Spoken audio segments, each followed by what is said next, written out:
¿Qué tal, chicos y chicas de Química Orgánica 1? Hoy vamos a continuar con las últimas clases de la materia que corresponden en este caso a espectroscopía de resonancia magnética nuclear. Estos son los principales métodos espectroscópicos que vamos a ver en Química Orgánica 1, ¿sí? Acercándonos un poco a lo que es la determinación estructural, o sea, saber cómo están organizadas las unidades dentro de una molécula, de una muestra en particular, y las principales de ellas son la que vamos a ver en esta clase, que es la resonancia magnética nuclear, ¿sí? En la cual podemos tener información sobre el esqueleto de los carbonos y los ambientes de los hidrógenos unidos a él. Con esta técnica vamos a poder prácticamente identificar sustancias, es decir qué sustancias son. Tenemos también la espectroscopía infrarroja, mediante la cual podemos ver la presencia o ausencia de grupos funcionales por medio de los modos de vibración de las moléculas. La espectroscopía ultravioleta visible, que mediante la absorción de luz por parte de sus electrones nos permite detectar sistemas de electrones conjugados. Y por último, la espectrometría de masa, con la cual se obtiene el peso y la fórmula molecular de las sustancias y las partes que la constituyen, también contribuyendo a la identificación de sustancias.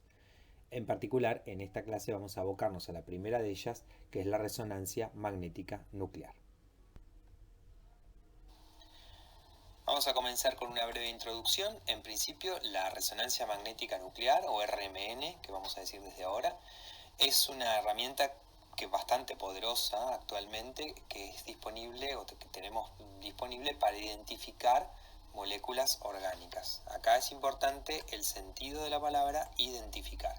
Es decir, la RMN nos permite decir qué tipo de compuesto tenemos, pero además de identificarlo, es decir qué compuesto tenemos. Y esto lo diferencia un poco de las espectroscopías que vieron en la primera teoría, que son la UV y la infrarroja, que sirven para caracterizar compuestos. Es decir, caracterizar significa encontrar o decir cuáles son sus grupos funcionales o dar alguna característica. En este caso, nosotros hablamos de identificar un compuesto, es decir qué compuesto es.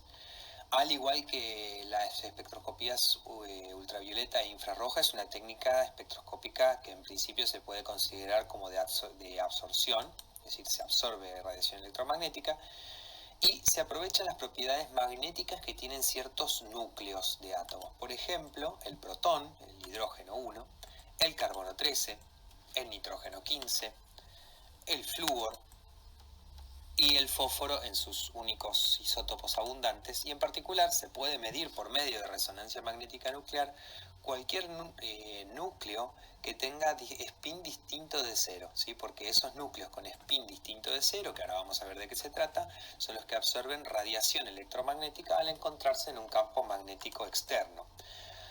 Los núcleos que más se estudian en química orgánica son el protón y el carbono 13. Ellos son los más estudiados dentro de la química orgánica. Sin embargo, digamos, hay muchísimos estudios también para fósforo, para flúor, para nitrógeno, no solo en química orgánica, sino en química en general. Y es importante tener en cuenta que cuando uno de estos núcleos, que es magnéticamente activo, se encuentra en un campo magnético externo, va a absorber radiación electromagnética, y esa radiación es característica de cada isótopo. En principio vamos a empezar a hablar de qué es el spin nuclear, ¿sí? Hay núcleos que tienen todos los núcleos tienen una propiedad que se llama spin nuclear, ¿sí? Todos los núcleos que tengan un número impar de nucleones, es decir, de protones y de neutrones en total, lo que sería su número másico, impar, van a tener un spin distinto de cero, ¿sí? Y ellos van a ser magnéticamente activos. Y el mismo va a ser un número semientero, o sea, un medio, 3 medios, 5 medios. En cambio, los núcleos que tengan un número par de nucleones, es decir, que sumen un número par de protones y neutrones, van a tener spin cero, excepto muy pocas excepciones que ustedes han visto en química inorgánica, que serían los que tengan número impar de protones e impar de neutrones, que son, por ejemplo, hidrógeno 2, boro 10, nitrógeno 14, que estos tienen spin entero distinto de cero. Todos los núcleos que tengan spin distinto de cero son magnéticamente activos y se comportan como si fuesen imanes, es decir, tienen lo que se llama, nosotros siempre vamos a ver esta flechita representando un momento magnético y también asociado a un momento angular. Es como si el protón o como si el núcleo en realidad giraran sobre su eje. Esta idea, que en realidad es una idea de la física clásica, no es específicamente, digamos, aplicable a las cuestiones cuánticas. Por ahora tengamos en cuenta que todo núcleo con spin distinto de cero se va a comportar como si fuese un imán y tiene un vector momento magnético asociado, ¿sí? El número cuántico de spin nuclear, que es esta I que ponemos acá, tiene valores enteros o semienteros, o sea, puede valer 0, 1 medio, 1, 3 medios. Y no es la primera vez que ustedes lo ven, porque en Introducción a la Química hablábamos del spin del electrón. El electrón, de hecho, es una partícula que tiene spin 1 medio. El protón y el neutrón también, ¿sí? Pero acá hablamos del spin del núcleo en total, es decir, del núcleo como un conjunto, que no es tan sencillo como sumar los spines, por eso pusimos estas reglas que están acá arriba de que si son impares o son pares, pues son reglas empíricas que se dan bastante bien. Vamos a listar el spin de algunos núcleos. Hay núcleos con spin 0, ¿sí? Que son los que tienen número par y par de neutrones y par de protones. Los ejemplos, digamos, ejemplos muy importantes, por lo menos en química orgánica, son el carbono 12, el oxígeno 16, ¿sí? Estos núcleos van a ser magnéticamente no activos. Los núcleos más importantes para la RMN son los que tienen spin 1 medio, que son el núcleo de protón, el núcleo de carbono 13, el de nitrógeno 15, el de flúor 19, el de fósforo 31. Hay otros núcleos que son magnéticamente activos y que tienen números de spin mayores, como por ejemplo el hidrógeno 2 o deuterio, el nitrógeno 14, que tienen spin 1, y boro 11, sodio 23, los dos isótopos más abundantes del cloro tienen spin 3 medios y 5 medios, el oxígeno 17 y el aluminio 27.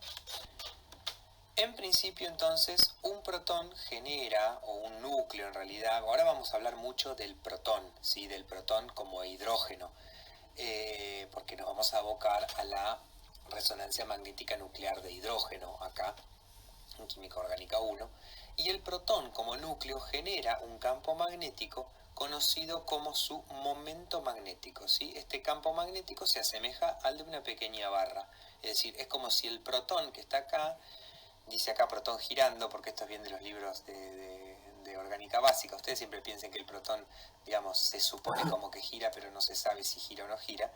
Y se puede asociar como si fuese un pequeño imán con su polo norte y su polo sur. La visualización de este momento magnético como un pequeño imán nos va a permitir comprender cómo es la resonancia magnética nuclear. ¿Qué le pasa a un imán, ¿sí? Por ejemplo, este imán chiquitito que está acá con su norte y su sur, cuando yo lo ubico dentro de un campo magnético externo, que es este B0 que está acá representado como si fuese que hay un imán grandote acá? Cuando yo tengo un campo magnético que apunta en una dirección, ¿sí? Y yo pongo un imán, otro imán chiquitito dentro de ese momento magnético, ese imán recibe un torque y tiende a hacer dos cosas: o se alinea a favor del campo o queda alineado en contra del campo. Son las dos opciones que va a tener, ¿sí? Ambas son mínimos de energía para lo que es la rotación. Sin embargo, es más estable la configuración en la cual el momento magnético del imán chiquito queda alineado, paralelo y en el mismo sentido que el campo magnético externo B0. ¿Sí? La otra configuración, que sería con el imán en contra, tiene un poco más de energía. Y esto es lo mismo que le va a pasar a un protón cuando yo lo sumerja en un campo magnético externo. Por ejemplo, imagínense una muestra, ¿no? Este tubo, que es un tubo de ensayo, representa una muestra en la cual hay un montón de núcleos de hidrógeno. Hay otros núcleos también, pero vamos a considerar en este momento solo los de hidrógeno, solo los protones. ¿Qué pasa? Los momentos magnéticos de esos protones apuntan en todas direcciones y al azar, no hay una preferencialidad, ¿sí? Ni en ningún sentido. Sin embargo, cuando yo sumerjo al tubo de ensayo, si yo lo sumerjo en un imán, en un campo magnético externo, que de ahora en más lo vamos a llamar B0, todos los protones, que son pequeños imanes, lo que van a hacer es alinearse, algunos a favor y algunos en contra del campo, ¿sí? retengan en la cabeza que esta alineación no es perfecta, no es que hay una alineación perfecta, pero sin embargo la gran mayoría se alinea medianamente a favor y la otra mitad medianamente en contra, ¿sí? Entonces, en presencia de un campo magnético externo, los hidrógenos pueden adoptar dos orientaciones distintas. Vamos a llamar a la más estable, es decir, a aquellos en los cuales, como este que estoy señalando acá, que tienen su momento magnético a favor del campo magnético aplicado B0, los vamos a llamar los protones alfa, ¿sí? Y los que tengan el campo magnético en contra los vamos a llamar los protones beta, ¿sí? Los protones alfa son un poco más estables que los protones beta. Entonces, ¿qué pasa? Cuando yo pongo un campo magnético externo, hay dos posibles orientaciones de los protones. El estado alfa, que se llama, y el estado beta. Y a esto le corresponde una diferencia de energía, ¿sí? Entonces, si yo aplico una radiación electromagnética y viene un fotón de la energía apropiada, o sea, con la frecuencia apropiada, yo puedo hacer que un núcleo que está en alfa salte a beta, ¿sí? Del mismo modo, yo al aplicar esa misma radiación, yo en realidad lo que permito es el pasaje entre los dos, ¿sí? O sea, si un protón en beta baja a alfa, va a emitir un fotón, ¿sí? De la misma energía. En particular, la frecuencia necesaria para el pasaje de alfa a beta se llama frecuencia de resonancia, ¿sí? Y por eso esta técnica se llama resonancia magnética nuclear, porque estoy hablando de una frecuencia de resonancia aplicada a los núcleos, ¿sí? En términos de su energía magnética. La RMN requiere una radiación de muy baja energía en el radio de las radiofrecuencias, ¿sí? La energía de las radiaciones para la RMN es de menos de 1 joule por mol. Imaginen que las reacciones químicas están siempre en el orden de los kilojoule por mol. Esto es joule por mol, menos de 1 joule por mol, ¿sí? Entonces es una energía bastante bajita, con lo cual la frecuencia necesaria es una frecuencia bastante alta y en el orden de las radiofrecuencias. Perdón, quise decir una frecuencia bastante baja. ¿Qué pasa? La diferencia de energía entre los dos estados, alfa y beta, depende de la intensidad del campo magnético que yo aplique. Es decir, si yo aplico un campo magnético poco intenso, la diferencia entre alfa y beta es baja. Sin embargo, cuanto mayor es el campo magnético que yo aplique, más diferencia de energía va a haber entre alfa y beta. Este gráfico, por ejemplo, muestra en un protón alfa, un protón beta. ¿Y qué pasa si yo voy aplicando campos magnéticos cada vez más intensos hacia la izquierda, ¿no? La diferencia de energía entre alfa y beta va siendo cada vez más grande, ¿sí? Fíjense en qué orden están las frecuencias asociadas a los diferentes campos magnéticos. Un campo de 7 Tesla, ¿sí?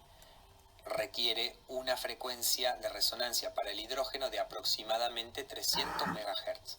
En cambio, un campo de 14 Tesla, 600 MHz, ¿sí? El doble de campo, el doble de frecuencia se requiere para pasar de alfa a beta. La diferencia de energía entre ambos niveles viene dada por esta ecuación. Si ustedes se fijan, delta E es proporcional a el campo aplicado B0 y a una serie de constantes que son 2pi, la constante de Planck, H, y gamma, que es la constante giromagnética del núcleo de protón en este caso, ¿sí? Es una constante dada para el núcleo. En realidad es una constante para cada núcleo, ¿sí? Cada núcleo tiene su constante giromagnética.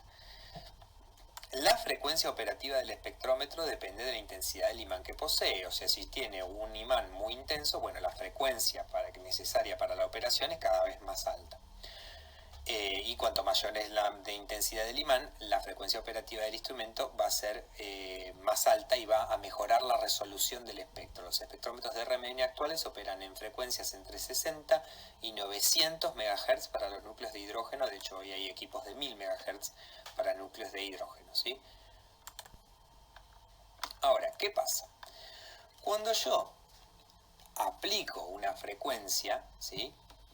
Una radiofrecuencia, yo hago que los núcleos alfa pasen a ser núcleos beta, ¿sí? Acá está digamos, graficada la cantidad de núcleos para cada estado. Alfa y beta, hay que recordar que son dos estados que están separados por muy poca energía, con lo cual si yo tengo poca separación de energía entre dos estados, las poblaciones van a ser similares, ¿sí? De hecho, por cada millón de núcleos que uno tiene, la cantidad de alfas de más que hay con respecto a los beta es de poquitos, pueden ser 30, 50 núcleos por cada millón, ¿sí? Entonces el exceso poblacional que se llama es muy bajo. Esto lo distingue a la RMN de otras espectroscopías. En otras espectroscopías como la IR o como la UV, uno tiene dos niveles en el cual el de arriba está casi vacío y el de abajo está casi lleno. Bueno, acá no, acá están los dos casi iguales y hay un pequeño exceso poblacional, ¿sí? Que lo que ocurre cuando yo aplico la radiofrecuencia es que por ejemplo, imagínense que tengo dos de diferencia, o sea, dos más abajo que arriba, ¿no? Entonces, si yo aplico la radiofrecuencia, hay uno que salta y las poblaciones se igualan cuando yo aplico la radiofrecuencia, ¿sí? Una vez que yo dejo de aplicar la radiofrecuencia, ocurre un proceso que se llama de relajación. ¿Qué es la relajación? Es la vuelta de este estado que está excitado a este estado que está acá atrás, en el cual es el estado estable. Durante ese proceso, la muestra emite radiación y en esa emisión de radiación yo mido una onda sinusoidal de emisión que se llama FID, ¿sí? Caída libre de la inducción magnética, y queda una exponencial que se hace una operación matemática que se llama transformada de Fourier y da espectros en función de la frecuencia. Este es un ejemplo, un esquema de un equipo de RMN en el cual tenemos la muestra, tenemos bobinas, ¿sí? Los campos magnéticos se generan por medio de bobinas, una bobina que genera el campo magnético y luego tenemos dos bobinas más, que una es la que aplica la radiofrecuencia y la otra es la que registra la caída libre de la inducción, la FID. Y esto se va a una computadora, y uno lo lee en una pantalla, ¿sí? Esto es, por ejemplo, una foto de un espectrómetro RMN, ¿sí? De 200 MHz en particular. El espectrómetro tiene un tubo en el medio, un agujero para meter la muestra, pero tiene toda una bobina, ¿sí? En la cual se genera el campo magnético. Un campo magnético de 7 Tesla, como veíamos hoy, o 14 Tesla, es muy, muy intenso, ¿sí? Pensemos que en el campo magnético terrestre es muchísimo menor, pero muchísimo menor que un Tesla. De hecho anda en el orden de los militeslas, si mal no recuerdo. Y un campo magnético de esta envergadura es importante, hay que usar un equipo muy potente para generarlo. Dentro del espectrómetro hay bobinas en las cuales las bobinas son superconductoras, por ende hay que tenerlas a muy baja temperatura y se las tiene de hecho en helio líquido. El helio líquido va a mantener a la muestra adentro a menos 269 grados, a la bobina va a mantener a 269 bajo cero, y para que no se evapore el helio, que es además de ser difícil de conseguir, es caro, hay una segunda capa que es de nitrógeno líquido que lo mantiene a 196 bajo cero, con lo cual la evaporación de helio disminuye bastante, ¿sí? Pero continuamente es un equipo caro de mantener porque continuamente hay que ir agregando gases como hidrógeno y helio en estado líquido. Ahora vamos a comentar un poquito cómo es un espectro de RMN y qué características tiene. Por ejemplo, esta es la molécula de metanol, ¿sí? Bien, la molécula de metanol tiene dos tipos de hidrógenos. Tiene el hidrógeno del oxidrilo y tiene los hidrógenos del CH3, ¿sí? Bueno, imagínense que yo lo meto en un equipo que opera por decir un número, 300 MHz.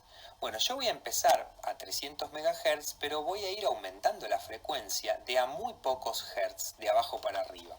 Entonces voy a hacer lo que se llama un experimento de barrido, incrementando la frecuencia de radiación. La frecuencia de radiación en los espectros RMN aumenta hacia la izquierda, ¿sí? Por convención en el mundo.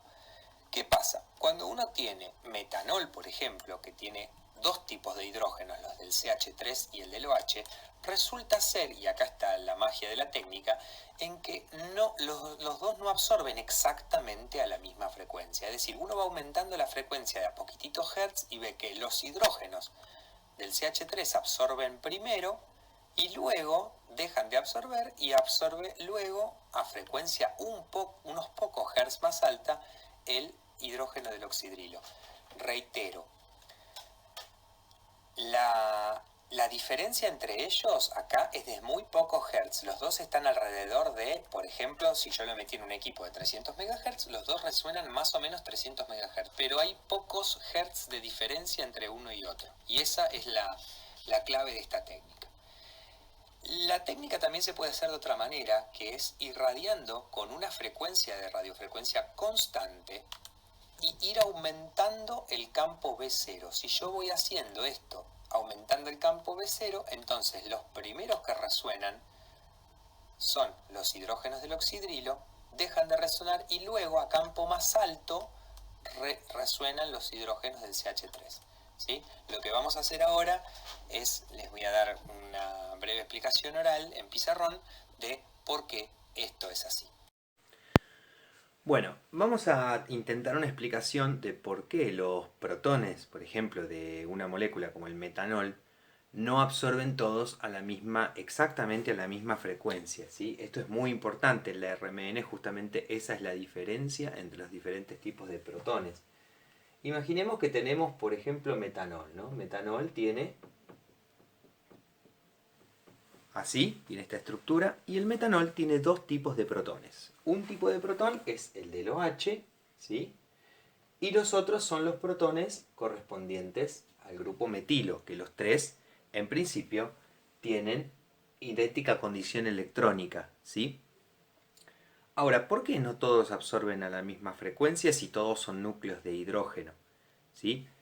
Bien, la diferencia que tienen es que no tienen el mismo entorno electrónico. ¿Y qué tiene que ver esto? Y tiene que ver con esto. A ver, imagínense que esto es un núcleo, ¿sí? De hidrógeno, que alrededor tiene, en principio, una nube de electrones, ¿sí? Si yo a este núcleo de hidrógeno con sus electrones alrededor, yo lo sumerjo en un campo magnético externo, llamémoslo B0, ¿sí? Los electrones que tienen carga empiezan a girar reaccionando a ese campo magnético, ¿no? Entonces generan una corriente, ¿sí? Y empiezan a girar preferencialmente en un sentido alrededor de ese núcleo. Ahora, de lo que nosotros sabemos de física 2, cuando hay cargas que giran, esas cargas generan un campo magnético. Bueno, ese campo magnético, como también habíamos visto en física 2, es opuesto. Se llama campo magnético inducido, ¿sí? Y es opuesto, le voy a poner así, BI, ¿sí? Al campo original.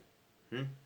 Recuerden siempre que estas líneas, si bien en el centro de la espira apuntan opuestas al campo magnético externo, en el exterior de la espira, por como son cerradas, van a favor, o sea, tienen esto. Pero, ¿dónde está mi núcleo? Mi núcleo está dentro. Entonces, para el núcleo que yo estoy considerando, el campo, llamémoslo así, efectivo, que va a sentir un protón, es el campo magnético externo que yo le aplique menos un campo magnético inducido causado por los electrones que tiene alrededor, ¿sí? Este campo magnético inducido no es el mismo para estos dos tipos de hidrógeno. Y ahí está la diferencia, porque el campo magnético externo es el mismo para todos, pero este campo magnético inducido es distinto. Supongamos que yo tengo el núcleo del oxidrilo, ¿sí? Tiene una densidad electrónica que es bajita porque está atraída por el oxígeno. En cambio, los del metilo, los núcleos del metilo tienen mayor densidad electrónica, ¿sí? ¿Y qué tiene que ver esto? Bueno, ambos tienen el mismo B0. B0 es el mismo para ambos, ¿sí? ¿En qué caso el campo inducido es más intenso? ¿No? B0. Y cuantos más densidad electrónica tenga, mayor campo inducido genera. O sea, yo acá tengo un campo inducido así y acá tengo un campo inducido más chico, ¿sí? Con lo cual, cuando yo hago la resta, a mí me queda un campo efectivo más grande en el oxidrilo, ¿sí? Este sería el OH. Me queda un campo inducido más intenso y entonces la frecuencia necesaria es más alta, porque la frecuencia en realidad es proporcional a este campo inducido que está acá, ¿sí? Como tiene mayor, perdón, el campo efectivo que está acá, ¿sí? Bueno, estos del metilo tienen mayor campo inducido y eso hace que les baje el campo efectivo, ¿sí? Y eso hace que tengan menos frecuencia de absorción. ¿Está bien? Entonces, cuando yo voy incrementando la frecuencia, ¿quién necesita más frecuencia? Y necesita más frecuencia los oxidrilos, ¿sí? Y necesitan menos frecuencia para resonar los del metilo. Por eso aparecen en diferentes lugares del espectro. Reitero, la diferencia entre los dos es muy baja.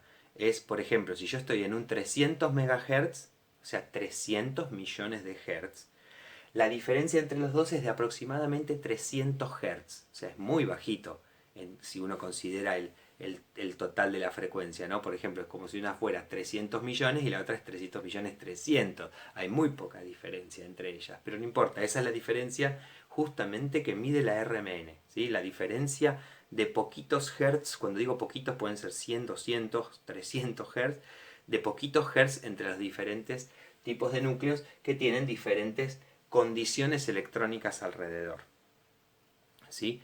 Un poquito más adelante ahora lo que vamos a hacer es ver qué factores afectan esto. Bien, ¿qué pasa si considero el experimento inverso que se llama experimento de barrido de campo? ¿Sí? El experimento de barrido de campo fue uno de los primeros experimentos y ya después no se hizo más, pero porque generalmente los equipos tienen un campo magnético constante y uno varía la frecuencia de la radiación. Pero el experimento de barrido de campo es opuesto, es inverso en el sentido de que tiene una frecuencia constante y uno va incrementando el campo B0, lo va incrementando, incrementando, incrementando. ¿Sí? En ese caso, lo que ocurre es que si uno va incrementando el campo, como estos tienen menos campo inducido que apantalle, entonces van a resonar antes los del oxidrilo, ¿sí? Porque están menos apantallados, y estos que están más protegidos, uno tiene que incrementar más el campo para que puedan resonar. Por eso decimos que el metilo resuena a campo alto y el OH a campo bajo, ¿sí? Pero sin embargo esa nomenclatura ya se intenta no utilizar más, ¿sí? Ya intentamos no hablar de campo alto y campo bajo, sino de frecuencias altas, frecuencias bajas. ¿Mm? Bien.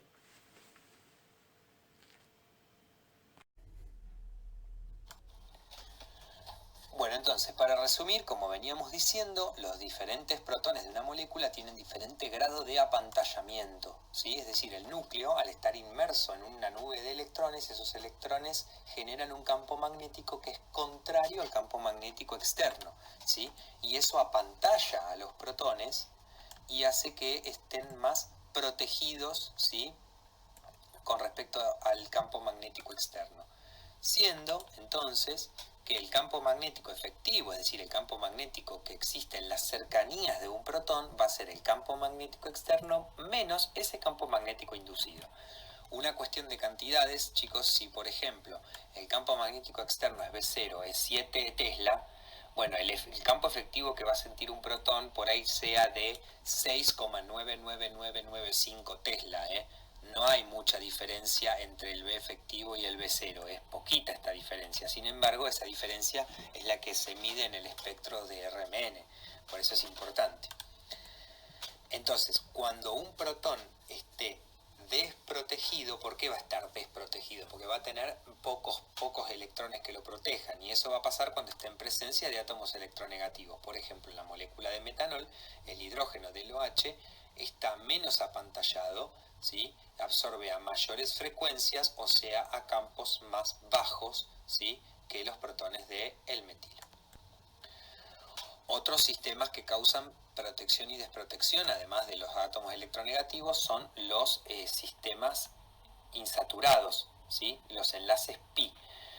Tenemos como ejemplo, por ejemplo acá, a la nube pi de un benceno, ¿sí? ¿Qué ocurre con la nube pi de un benceno cuando yo la pongo en presencia de un campo magnético externo? Bueno, hace lo mismo que hacen los electrones, generan una corriente de electrones que genera un campo magnético que apunta en contra del campo magnético externo que pusimos acá. Apunta en contra, ¿dónde? En el centro, si yo lo considero como si fuera una espira. Pero las líneas de campo magnético, como sabemos de física 2, son cerradas, es decir, esta línea vuelve para arriba. Entonces, ¿qué pasa si yo considero este protón que está acá en un benceno? ese protón yo le puse un campo magnético externo, que es este que está acá, y ahora resulta que el benceno mismo le hace un pequeño campo magnético que va a favor del otro. Es decir, el benceno está reforzando el campo magnético, ¿sí?, que yo apliqué. Entonces, ¿eso qué causa? Desprotección, o sea, al contrario, en vez de protegerlo, lo desprotege, le genera campos magnéticos más intensos del que tenía, ¿sí? Bien, eso pasa en las cercanías de cualquier sistema insaturado. Fíjense, acá tenemos benceno, alquenos, aldehídos, acá tenemos alquinos, ¿sí? Por su geometría los alquinos se comportan al revés que el resto de los sistemas, ¿sí? Pero digamos vamos a tomar estos esquemas que son los más comunes, donde ustedes vean en estos esquemas que hay un signo más, eso es protección, y un signo menos es desprotección, ¿sí? Entonces, ¿qué pasa? Todo lo que esté en esta zona fuera de estos conos está desprotegido. ¿Quiénes están desprotegidos? Los hidrógenos de un anillo aromático, los hidrógenos cercanos a un alqueno, los hidrógenos cercanos a un aldehído. En cambio, los hidrógenos de un alquino, por ejemplo, están en la zona de protección del grupo funcional. En RMN nosotros dijimos que los hidrógenos tienen diferente frecuencia de absorción que puede variar en unos cuantos hertz, ¿sí? O inclusive en unos cientos de hertz también, pero pocos hertz con respecto a los que posee la radiación, que son del orden de los megahertz. Sin embargo, hay que tomar un compuesto y considerarlo como el cero de la escala. Ese compuesto se llama tetrametilsilano o TMS, que es este que tienen acá. Es un silicio unido a 4 metilos. ¿Qué pasa? El silicio es menos electronegativo que el carbono. Entonces el carbono le quita electrones al silicio y estos hidrógenos por ende tienen una alta densidad electrónica en el tetrametilsilano y por eso son hidrógenos que están muy protegidos, están altamente protegidos. Esta señal se la considera el cero de la escala, ¿sí?, de los espectros de RMN, o sea, donde absorba los protones del TMS, por definición, en todo el mundo, ese es el cero de la escala de los espectros RMN protónicos. La mayoría, gran mayoría de los protones orgánicos absorben a campo más bajo, o sea, a la izquierda, o sea, a frecuencias mayores que los protones del TMS. Por eso van a ver que al realizar los experimentos de RMN hay un pequeño pico en el cero, y ese pico lo tienen porque se suele añadir TMS a la muestra que yo estoy analizando. ¿Para qué? Para que el equipo conozca y sepa cuál es el cero, ¿sí? Y además de eso, o sea, una cuestión experimental es que a cualquier espectro RMN, si le ven un pico en el cero, es porque tiene TMS, le han agregado TMS. El TMS es el cero por definición, y además los espectros de RMN cuentan con tienen que realizarse, dentro de un solvente que no tenga hidrógeno. ¿Por qué? Porque yo estoy midiendo núcleos de hidrógeno, entonces el solvente, si mi muestra es casi todo solvente, entonces yo no puedo pretender que mi muestra tenga átomos de hidrógeno. Si yo considero solventes sin hidrógeno, tengo muy pocos. Entonces yo tengo que, ¿cómo hago para tener un solvente con hidrógeno pero que no tenga hidrógeno? Por ejemplo, ¿cómo hago para tener cloroformo, por ejemplo, que tiene un hidrógeno, pero sin hidrógeno? Bueno, lo cambio por un deuterio. Por eso se usan lo que se llaman solventes deuterados. Por ejemplo, el cloroformo deuterado es, en vez de el cloroformo tiene 3 cloros y un hidrógeno, bueno, le pongo 3 cloros y un deuterio, ¿sí? El deuterio es hidrógeno, es el elemento hidrógeno, pero es otro isótopo, entonces no absorbe a la misma frecuencia que los hidrógenos H, ¿sí? Hay otros solventes, por ejemplo acetona D6, que en vez de tener 2 metilos tiene 2 deuterometilos, digamos que tienen 3 deuterios en lugar de 3 metilos. Un pariente cercano que es el dimetilsulfóxido, que tiene un azufre acá, ¿sí? O mismo, inclusive, se puede usar agua pesada, que es en vez de H2O, es D2O. Entonces vamos a definir una escala para el espectro RMN en el horizontal, que es lo que se llama el desplazamiento químico. ¿Y por qué la necesidad de este desplazamiento químico? Porque los protones absorben a frecuencias, dijimos, ligeramente diferentes. Pero esas frecuencias de absorción diferentes dependen del equipo que yo estoy usando. Es decir, si yo uso un equipo de 600 MHz o uno de 300 MHz, la diferencia en Hz entre los hidrógenos es diferente. Entonces yo no puedo confiar en la medida en frecuencia, ¿sí?, para un espectro. Entonces, las gráficas de RMN se calibran teniendo en cuenta una escala arbitraria que se llama escala delta. Delta es lo que vamos a llamar el desplazamiento químico. El patrón de referencia para definir el desplazamiento químico es el TMS, ¿sí? Justamente el tetrametilsilano es el que se define como el que tiene 0 de desplazamiento químico. ¿Y cómo se calcula el desplazamiento químico para cualquier otro protón? Bueno, hay que restar la frecuencia que tiene el protón que estoy midiendo menos la frecuencia de los protones del tetrametilsilano, ¿sí? Es decir, cuánto está separado cualquier protón del tetrametilsilano, se divide por la frecuencia del equipo y se multiplica por 10 a la 6. ¿Qué pasa con esto? Esto da un número en principio adimensional. O sea, yo tengo frecuencia dividido frecuencia, con lo cual esto no tiene ninguna unidad. Delta no tiene unidades, ¿sí? Y es un número, se lo multiplica por 10 a la 6 justamente para que dé un número medianamente lindo y fácil de recordar.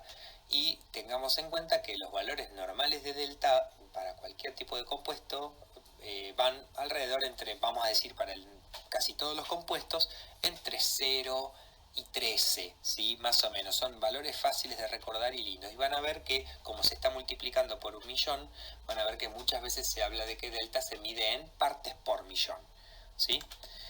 ¿Qué característica tiene delta que es súper importante? Que el desplazamiento químico de un protón depende del grado de sustitución, de la electronegatividad de los sustituyentes, pero esto es importantísimo, no depende del campo magnético aplicado ni de la radiofrecuencia aplicada. Es decir, si yo mido al metanol en un equipo de 300 o de 600 MHz, los valores de delta de sus protones son idénticos, no tienen que cambiar.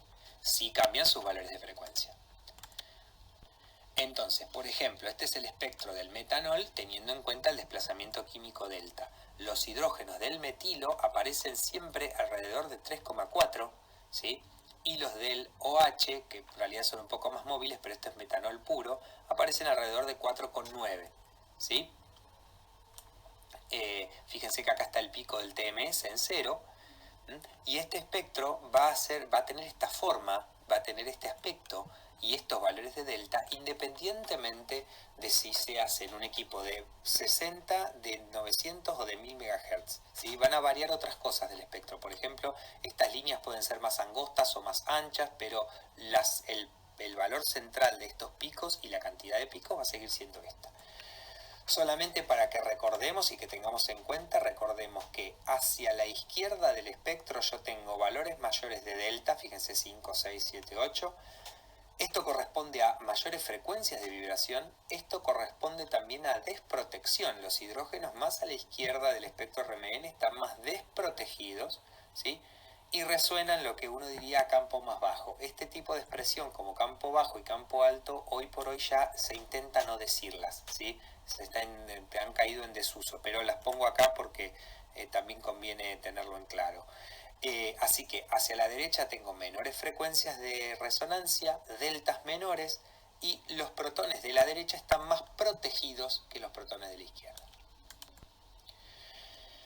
Todo espectro RMN tiene lo que conocemos como señales, ¿sí? O sea, por ejemplo, el espectro de recién tenía dos señales, una para el metilo y una para el OH. Bien, ¿cómo podemos estimar el número de señales? ¿Sí? Porque para conocer el aspecto o predecir un espectro o analizar un espectro tenemos que tener en cuenta varias cosas. En principio, el número de señales. La cantidad de señales que aparezcan en un espectro nos indica cuántos tipos de protones diferentes hay en una molécula, ¿sí? O sea, por ejemplo, la molécula de metanol tiene dos señales porque tiene dos tipos de protones. En principio también vamos a tener que tener en cuenta la posición de la señal, es decir, su valor de delta, porque eso indica cuán protegidos o desprotegidos están los protones. Además, vamos a tener que tener en cuenta la integración o área de las señales, ¿sí? Porque eso nos va a indicar una idea de la cantidad de protones que dan esa señal. Y además, vamos a tener que tener en cuenta algo que no se observó en el espectro anterior, que es lo que se llama el desdoblamiento de la señal, ¿sí?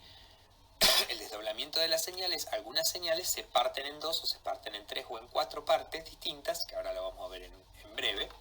y eso nos indica el número de protones que hay en los carbonos adyacentes, ¿sí? Es decir, un espectro a nosotros nos da mucha información y tenemos que saber analizar puntualmente estas 4 cosas y vamos a ir una por una. Primero, la cantidad de señales, ¿sí? Bien, miren este compuesto que está acá, ¿sí? Este compuesto se llama acetoacetato de terbutilo. Fíjense que, por ejemplo, los 2 hidrógenos estos que están acá, este y este, ¿sí? Son, uno diría, idénticos. ¿Qué quiere decir idénticos? ¿Qué tendrían de distinto estos 2 hidrógenos? O sea, están unidos a un carbono que está unido a un carboxilo de un lado y están unidos a un carbono que está unido a un carbonilo del otro. Y están unidos al mismo carbono, es decir, electrónicamente estos hidrógenos son muy parecidos, sino idénticos, ¿sí? Entonces, ¿por qué resonarían a distinta frecuencia? De hecho, no, resuenan a la misma frecuencia. Bueno, estos 2 hidrógenos vamos a decir que son equivalentes, ¿sí? Porque resuenan a la misma frecuencia y van a dar una misma señal, ¿sí? Podemos guardar en la cabeza una expresión que es que son químicamente equivalentes. Cuando 2 hidrógenos resuenan a la misma frecuencia, decimos que son químicamente equivalentes. Y ahora en mayo voy a usar la palabra equivalente, pero recuerden que hablo de químicamente equivalente. ¿Qué pasa con los 3 hidrógenos del metilo? También ellos son idénticos, entonces son equivalentes, ¿sí? Y absorben, dan este pico que está acá. Miren estos 9 hidrógenos del terbutilo. Yo tengo estos 3 hidrógenos que están al lado de un carbono, al lado de un oxígeno, estos 3 que también están al lado de un carbono, al lado de un oxígeno, y esto, o sea, está todo más o menos en idéntica posición electrónica. Todos tienen la misma densidad electrónica y por ende el mismo grado de protección o desprotección. Con lo cual dan una sola señal, que es esta que aparece acá, delta más o menos 1,5, ¿sí? Y entonces este espectro tiene 3 señales, una para cada tipo de protón, o sea, una para cada grupo de protones equivalentes. Ahora, ¿cómo sabemos cuando 2 o más hidrógenos son equivalentes? ¿Cuál es el criterio? Lo vemos a continuación. Muy bien. Vamos a hablar ahora de qué significa que 2 protones sean equivalentes, o sea, cómo sabemos si 2 protones son equivalentes. En principio, ustedes se van a manejar mucho con el sentido común, es decir, ¿por qué este hidrógeno sería distinto de este? Sí, que uno lo puede pensar. Pero la definición formal de protones equivalentes la vamos a dar acá. Y en principio, recuerdo esto, queríamos hablar de que son protones químicamente equivalentes. Y si algún día estudian un poquito más de RMN, van a ver que hay otro tipo de equivalencia que se llama magnética, que tiene que ver con otras cuestiones. Pero, por ejemplo, vamos a poner un ejemplo. Imaginemos que yo tengo un benceno que tiene 2 cloros en meta, así. ¿Sí? Este benceno tiene hidrógenos, este y este, ¿no? Entonces uno en principio podría analizar cuáles son protones equivalentes. Por ejemplo, este hidrógeno, ¿tiene algún protón que sea equivalente con él? Y no, porque él está entre los 2 cloros y no hay ningún otro que esté entre 2 cloros. Entonces, este protón da una señal, vamos a ponerle nombres como vamos a hacer de ahora en más letras, A.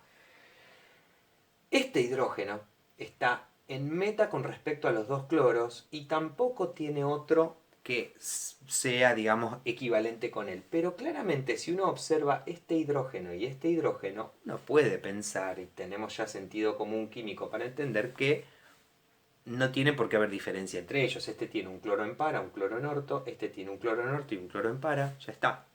Son equivalentes, ¿no? Dan a dar porque sus condiciones electrónicas son idénticas, ¿sí? Bien, ¿cómo vamos a hacer en estos casos? ¿Qué hay acá? Un plano de simetría, ¿sí? Este plano de simetría refleja C con C.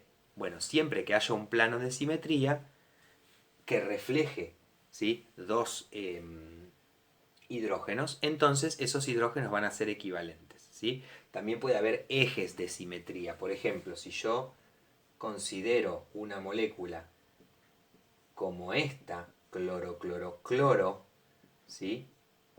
También aromática, estos 3 hidrógenos que están acá, si uno los mira, son perfectamente equivalentes entre sí. Este tiene 2 cloros en orto y uno en para, este también y este también.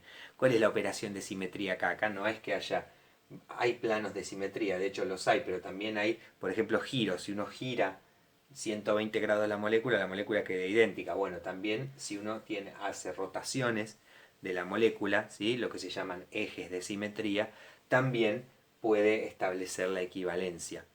¿Sí? Bien, pensemos qué pasaría, por ejemplo, si esto en vez de ser un cloro fuese un bromo, ¿no? ¿Quiénes seguirían siendo equivalentes y quiénes no? O sea, acá ya el eje se perdió porque no, yo lo giro y no queda igual la molécula, pero acá sigo teniendo un plano de simetría, entonces este es equivalente con este y son distintos de este. ¿Sí? Entonces, siempre que haya un plano de simetría que refleje dos hidrógenos, esos hidrógenos van a ser equivalentes. Y hay otra operación que es la rotación alrededor de un enlace rápido. ¿Sí? Perdón, una rotación rápida alrededor de un enlace simple. ¿Sí? Por ejemplo, si yo tengo una molécula como esta, vamos a dibujar una molécula sencilla, ¿sí? Los tres hidrógenos del metilo este son perfectamente equivalentes. ¿Por qué? Porque yo lo giro, ¿sí? Y se intercambian uno con otro. Entonces no están, digamos, siempre uno puede ocupar el lugar del otro. Entonces si yo al girarlo obtengo varias veces la misma molécula, entonces, y esa rotación se da alrededor de este enlace simple, entonces esos hidrógenos van a ser equivalentes. ¿Sí? Atención con esto de la rotación alrededor del enlace simple, porque por ejemplo, si yo tengo una molécula como esta, ¿sí? Esta molécula tiene un enlace rígido, que es este enlace doble, y este enlace no puede girar. Entonces este hidrógeno y este, ven que acá no hay plano de simetría, porque acá hay un hidrógeno y acá hay un cloro.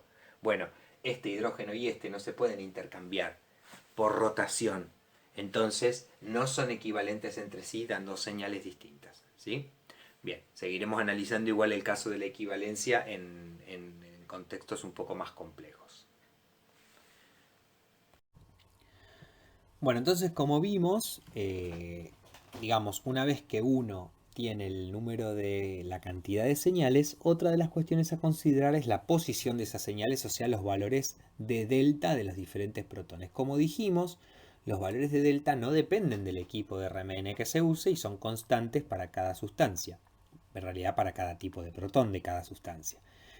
Acá hay un cuadro en el cual tienen más o menos los rangos en los que suelen aparecer los delta, los desplazamientos químicos de diferentes grupos funcionales, ¿sí?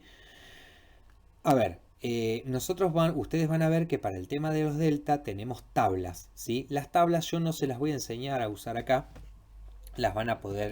seguramente las van a ver en seminario, que es lo que se suele hacer. En seminario solemos ver cómo buscar valores de delta más precisos en tablas.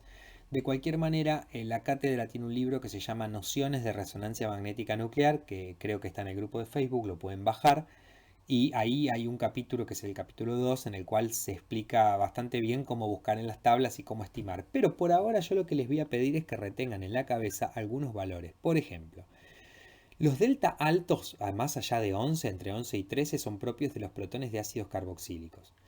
Los hidrógenos de aldehído absorben alrededor de entre 9 y 10. Los hidrógenos aromáticos entre 6,5 y 8. ¿Sí? Los alquenos que están acá van a ser entre 4,5 y 6,5 más o menos en esta zona. Y el resto viene todo abajo, o sea, de 4 para abajo tenemos todos los tipos de hidrógenos que no son estos de acá arriba. Entonces recordemos esos de ahí arriba porque van a servir a la hora de resolver algunos ejercicios. ¿De qué depende el valor de delta? Bueno, en principio depende de varias cosas. Por ejemplo, de cuántos sustituyentes hay. Depende de la electronegatividad de esos sustituyentes, porque cuanto más electronegativos, mayor va a ser la desprotección y delta va a aumentar. La distancia al sustituyente también es importante porque al alejarse del sustituyente los protones el efecto disminuye.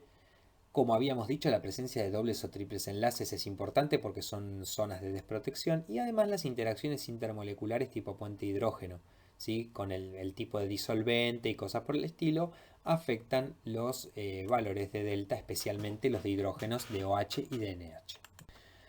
Mirando el espectro que teníamos anteriormente, el acetoacetato de terbutilo, vemos que, por ejemplo, recordemos que hay una señal para el CH2, hay una señal para el CH3 y hay una señal para los 3 CH3 del terbutilo. Y el orden en que aparecen no es al azar. Por ejemplo, ¿cuáles son los más desprotegidos de todos, los de delta más alto? Los hidrógenos que están al lado de los dos grupos atractores de electrones que son estos. O sea, este CH2 está altamente desprotegido. Luego vienen los del metilo que están al lado de este carbonilo. El carbonilo también es desprotector porque atrae electrones, ¿sí? por efecto inductivo. Los metilos del terbutilo están un poco más lejos, están a un carbono más de distancia del grupo desprotector que es este carboxilato. Entonces aparecen a deltas más bajos, ¿sí? Entonces tiene sentido este tipo de análisis. Yo ahora lo que vamos a hacer es mostrar algunos ejemplos un poquito más concretos. Por ejemplo, estos no son espectros, sino que ya son directamente los valores de delta de los diferentes protones. Por ejemplo, comparemos el cloruro de metilo con el fluoruro de metilo. Fíjense, este CH3 tiene un delta de 3,6 y este de 4,27. O sea, el delta es más grande, ¿sí? Están más desprotegidos estos protones que estos de acá. ¿Y eso por qué? Porque el flúor es más electronegativo que el cloro. Si comparo el cloruro de metileno, el diclorometano, ¿sí?, con el cloruro de metilo, fíjense que los hidrógenos del cloruro de metilo en 3,06 y los del diclorometano en 5,3. ¿Por qué? Porque yo tengo dos cloros. Esa cantidad de sustituyentes electronegativos aumenta el valor de delta. Acá tenemos el metanol, el 1-butanol. Fíjense que el grupo desprotector es el OH, que es electronegativo, y fíjense cómo el delta más alto lo tienen los hidrógenos del CH2 adyacente al OH, porque son los hidrógenos más desprotegidos de todos, son los de delta más alto. A medida que me voy alejando del grupo funcional, los valores de delta van siendo cada vez más bajos. ¿Por qué? Porque cada vez tengo menos desprotección. En el caso de un benceno, como tengo acá, fíjense, este es el propilbenceno. Dijimos que el anillo aromático es un grupo que desprotege, ¿sí?, por efecto de anisotropía magnética, y los hidrógenos más cercanos al anillo tienen que tener el delta más alto, y de hecho es así. Fíjense que a medida que nos acercamos al anillo el delta va aumentando porque aumenta la desprotección. Y una cuestión interesante es, los hidrógenos de OH y de NH son muy sensibles a la formación de puente hidrógeno, y por eso fíjense que este OH tiene un delta que va entre 1 en cloroformo, 3,12 en acetona o 4,90 en metanol puro, ¿sí? En cambio, los hidrógenos del CH3 estos no se mueven de alrededor de... no me acuerdo ahora el valor, pero creo que es 3,8, sí, pero es un valor que por más que yo cambie de solvente no hay mucha variación. Pero de todas maneras, para estimar los valores de delta de diferentes hidrógenos de una molécula se utilizan lo que se llaman las tablas de datos espectroscópicos, que ya les voy recomendando que las bajen del grupo, ¿sí? Tanto las de infrarrojo que dieron en la teoría pasada, como las de, digamos, las de RMN las tienen que tener porque son importantes a la hora de hacer ejercicios. ¿Qué pasa con las señales de OH y de NH que habíamos dicho? Estos protones se llaman protones acídicos y tienen la particularidad de poder formar puentes de hidrógeno, ¿sí? Al formar puentes de hidrógeno, lo que le ocurre a estos hidrógenos es que varían su delta de manera considerable, ¿sí? Por eso van a ver que en las tablas le van a decir, si ustedes van a buscar un hidrógeno de carbono, le va a decir cae en, por ejemplo, 2,7. O entre 2,7 y 2,8, pero un hidrógeno de OH o de NH les va a decir y cae entre 0,5 y 5, o entre 2 y 8. El rango en el que pueden aparecer los hidrógenos de OH y de NH son muy amplios, debido a que justamente cuando uno concentra las soluciones se desprotegen. Fíjense, el NH en alrededor de 3,5 ppm y el OH en alrededor de 4,5 ppm. Entonces el rango es bastante amplio, ¿sí? Y el intercambio de protones entre las moléculas que forman puentes de hidrógeno intercambian protones entre ellas, y hay que tener en claro que ese intercambio que hay entre ellas hace que las señales se ensañen. Bueno, ¿qué pasa con la intensidad de las señales? Las señales en RMN tienen un valor que se conoce como integración. ¿Qué es la integración? La integración es el área que hay debajo de las curvas. Es decir, yo tengo acá el espectro de RMN, ¿sí? Bueno, el espectro es una curva, matemáticamente es una curva, y cada pico tiene un área, ¿sí? Esa área se conoce como integración, ¿sí? La integración es proporcional a la cantidad de hidrógenos. ¿Qué quiero decir? Que cuanto mayor sea el área, mayor es la cantidad de hidrógenos que corresponden a esa señal. Pero no solamente eso, sino que hay una proporcionalidad.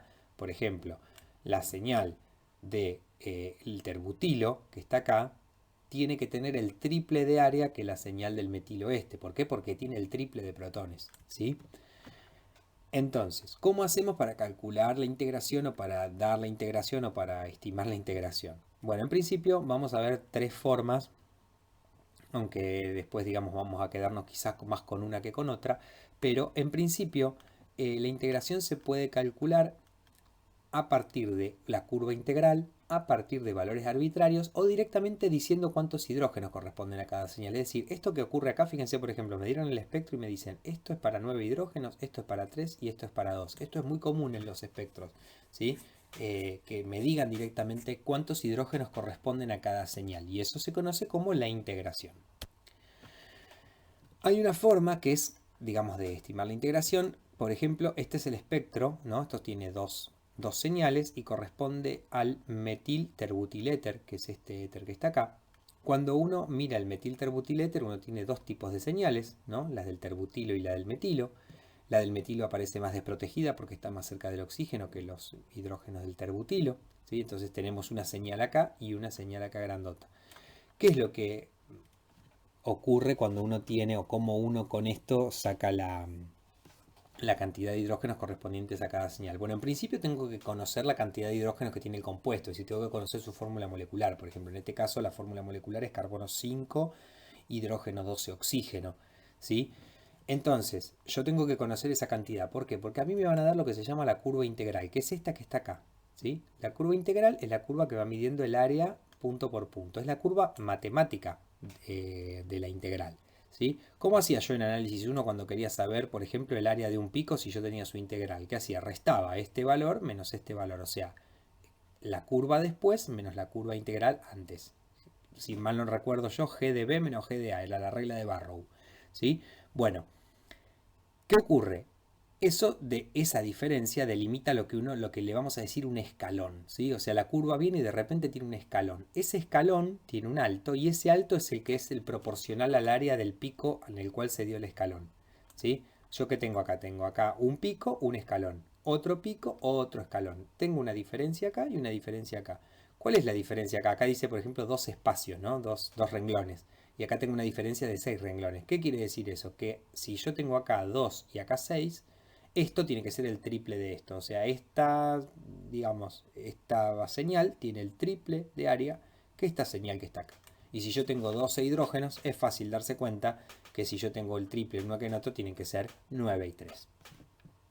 Sin embargo, les comento que el uso de la función integral hoy por hoy ha caído en desuso por cómo se hacen los espectros, ¿sí? Y les voy a comentar en breve a qué me refiero. Por ejemplo, es usual expresar las áreas de los picos en unidades arbitrarias, o sea, en unidades de área que las da una computadora, ¿sí?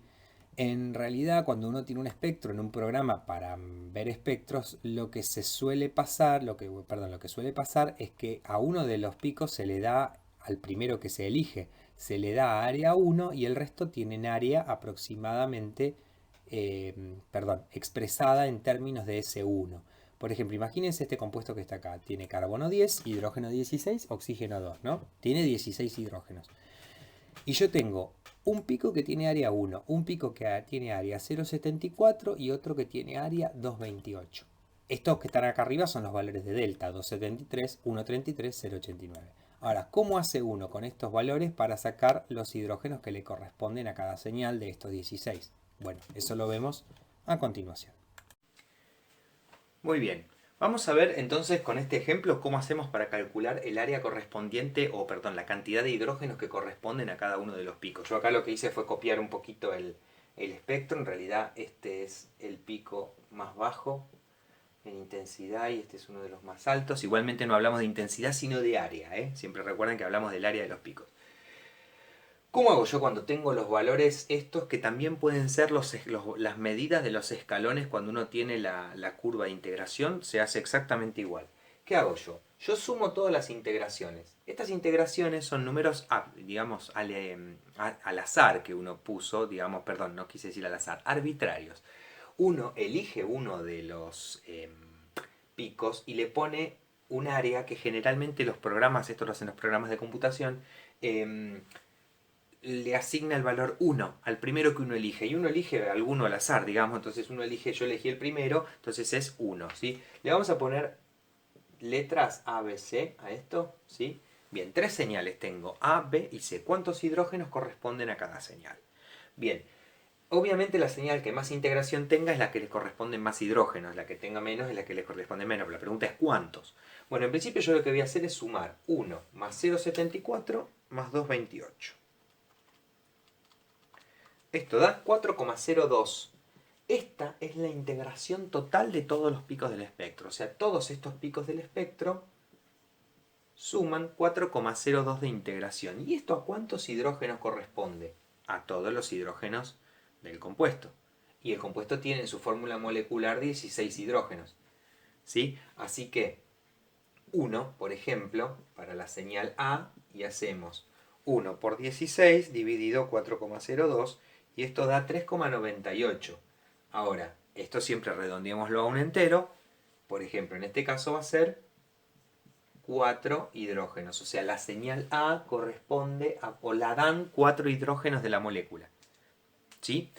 Si yo lo hago con 0,74, por ejemplo, 0,74 por 16 dividido 4,02, esto es 2,94.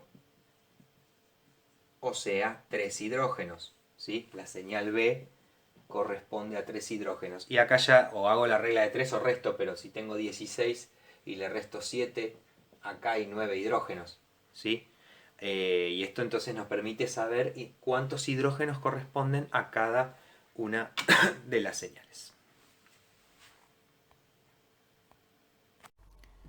Bueno, bien, entonces eso referido a la integración. Entonces nosotros ya vimos que las señales, tenemos una cantidad de señales en el espectro dada por los diferentes tipos de hidrógenos.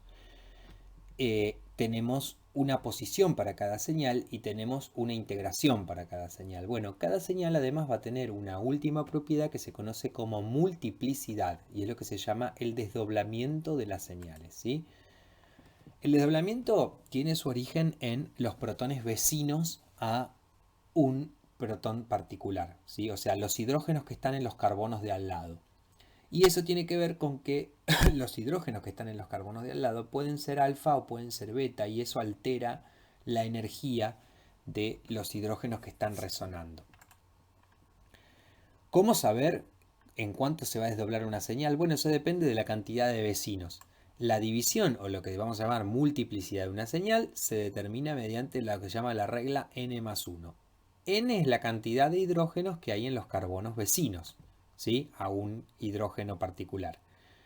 Y si yo tengo n vecinos, la señal se desdobla en n más una parte. Es decir, si yo tengo un vecino, se desdobla en 2. Si yo tengo 2 vecinos, se desdobla en 3. Si yo no tengo vecinos, no se desdobla, porque 0 más 1 da 1. Dos protones que se desdoblen entre sí se van a llamar protones que estén acoplados. Vamos a usar ese valor.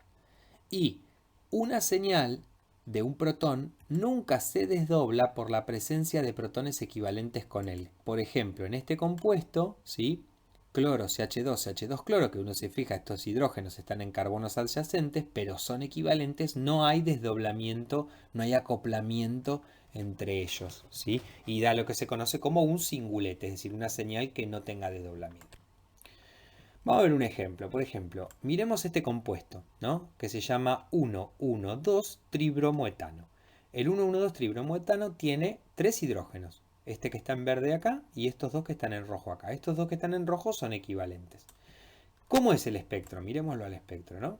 Tiene lo que se llama, fíjense que acá parecen desdobladas, pero uno dice son dos señales, ¿no? Una señal, ¿sí? Que es esta que está acá, que es a delta 4,1 e integra, tiene área 2. Y otra señal que tiene área 1, la mitad, y aparece a 5,7 centrada en 5,7 ppm. Pero la señal en 5,7 está dividida en 3, es un triplete. Y la señal que está en 4,1 está partida en 2, es un doblete. ¿Sí? ¿Y eso con qué tiene que ver? Como dijimos recién, con la cantidad de vecinos. ¿Sí? Por ejemplo, estos hidrógenos A tienen dos vecinos. O sea, dos hidrógenos unidos al carbono de al lado. ¿Sí? Esos son los hidrógenos B. Bien, él tiene dos vecinos, entonces 2 más 1, 3. Su multiplicidad es 3, es triplete. ¿Sí? Estos hidrógenos tienen en el carbono vecino un hidrógeno que es este solo, o sea, tienen ambos un solo vecino. Ese vecino, ¿sí?, es el que los hace doblarse en 2. ¿Por qué? Porque al tener un vecino, la regla dice n más 1, 1 más 1 da 2. 2 es la multiplicidad de la señal de esos hidrógenos, ¿sí? Y entonces no aparecen como un doblete.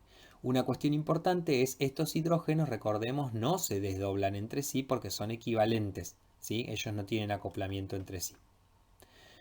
Lo que vamos a hacer ahora es ver un poquito más en pizarrón cuál es el origen de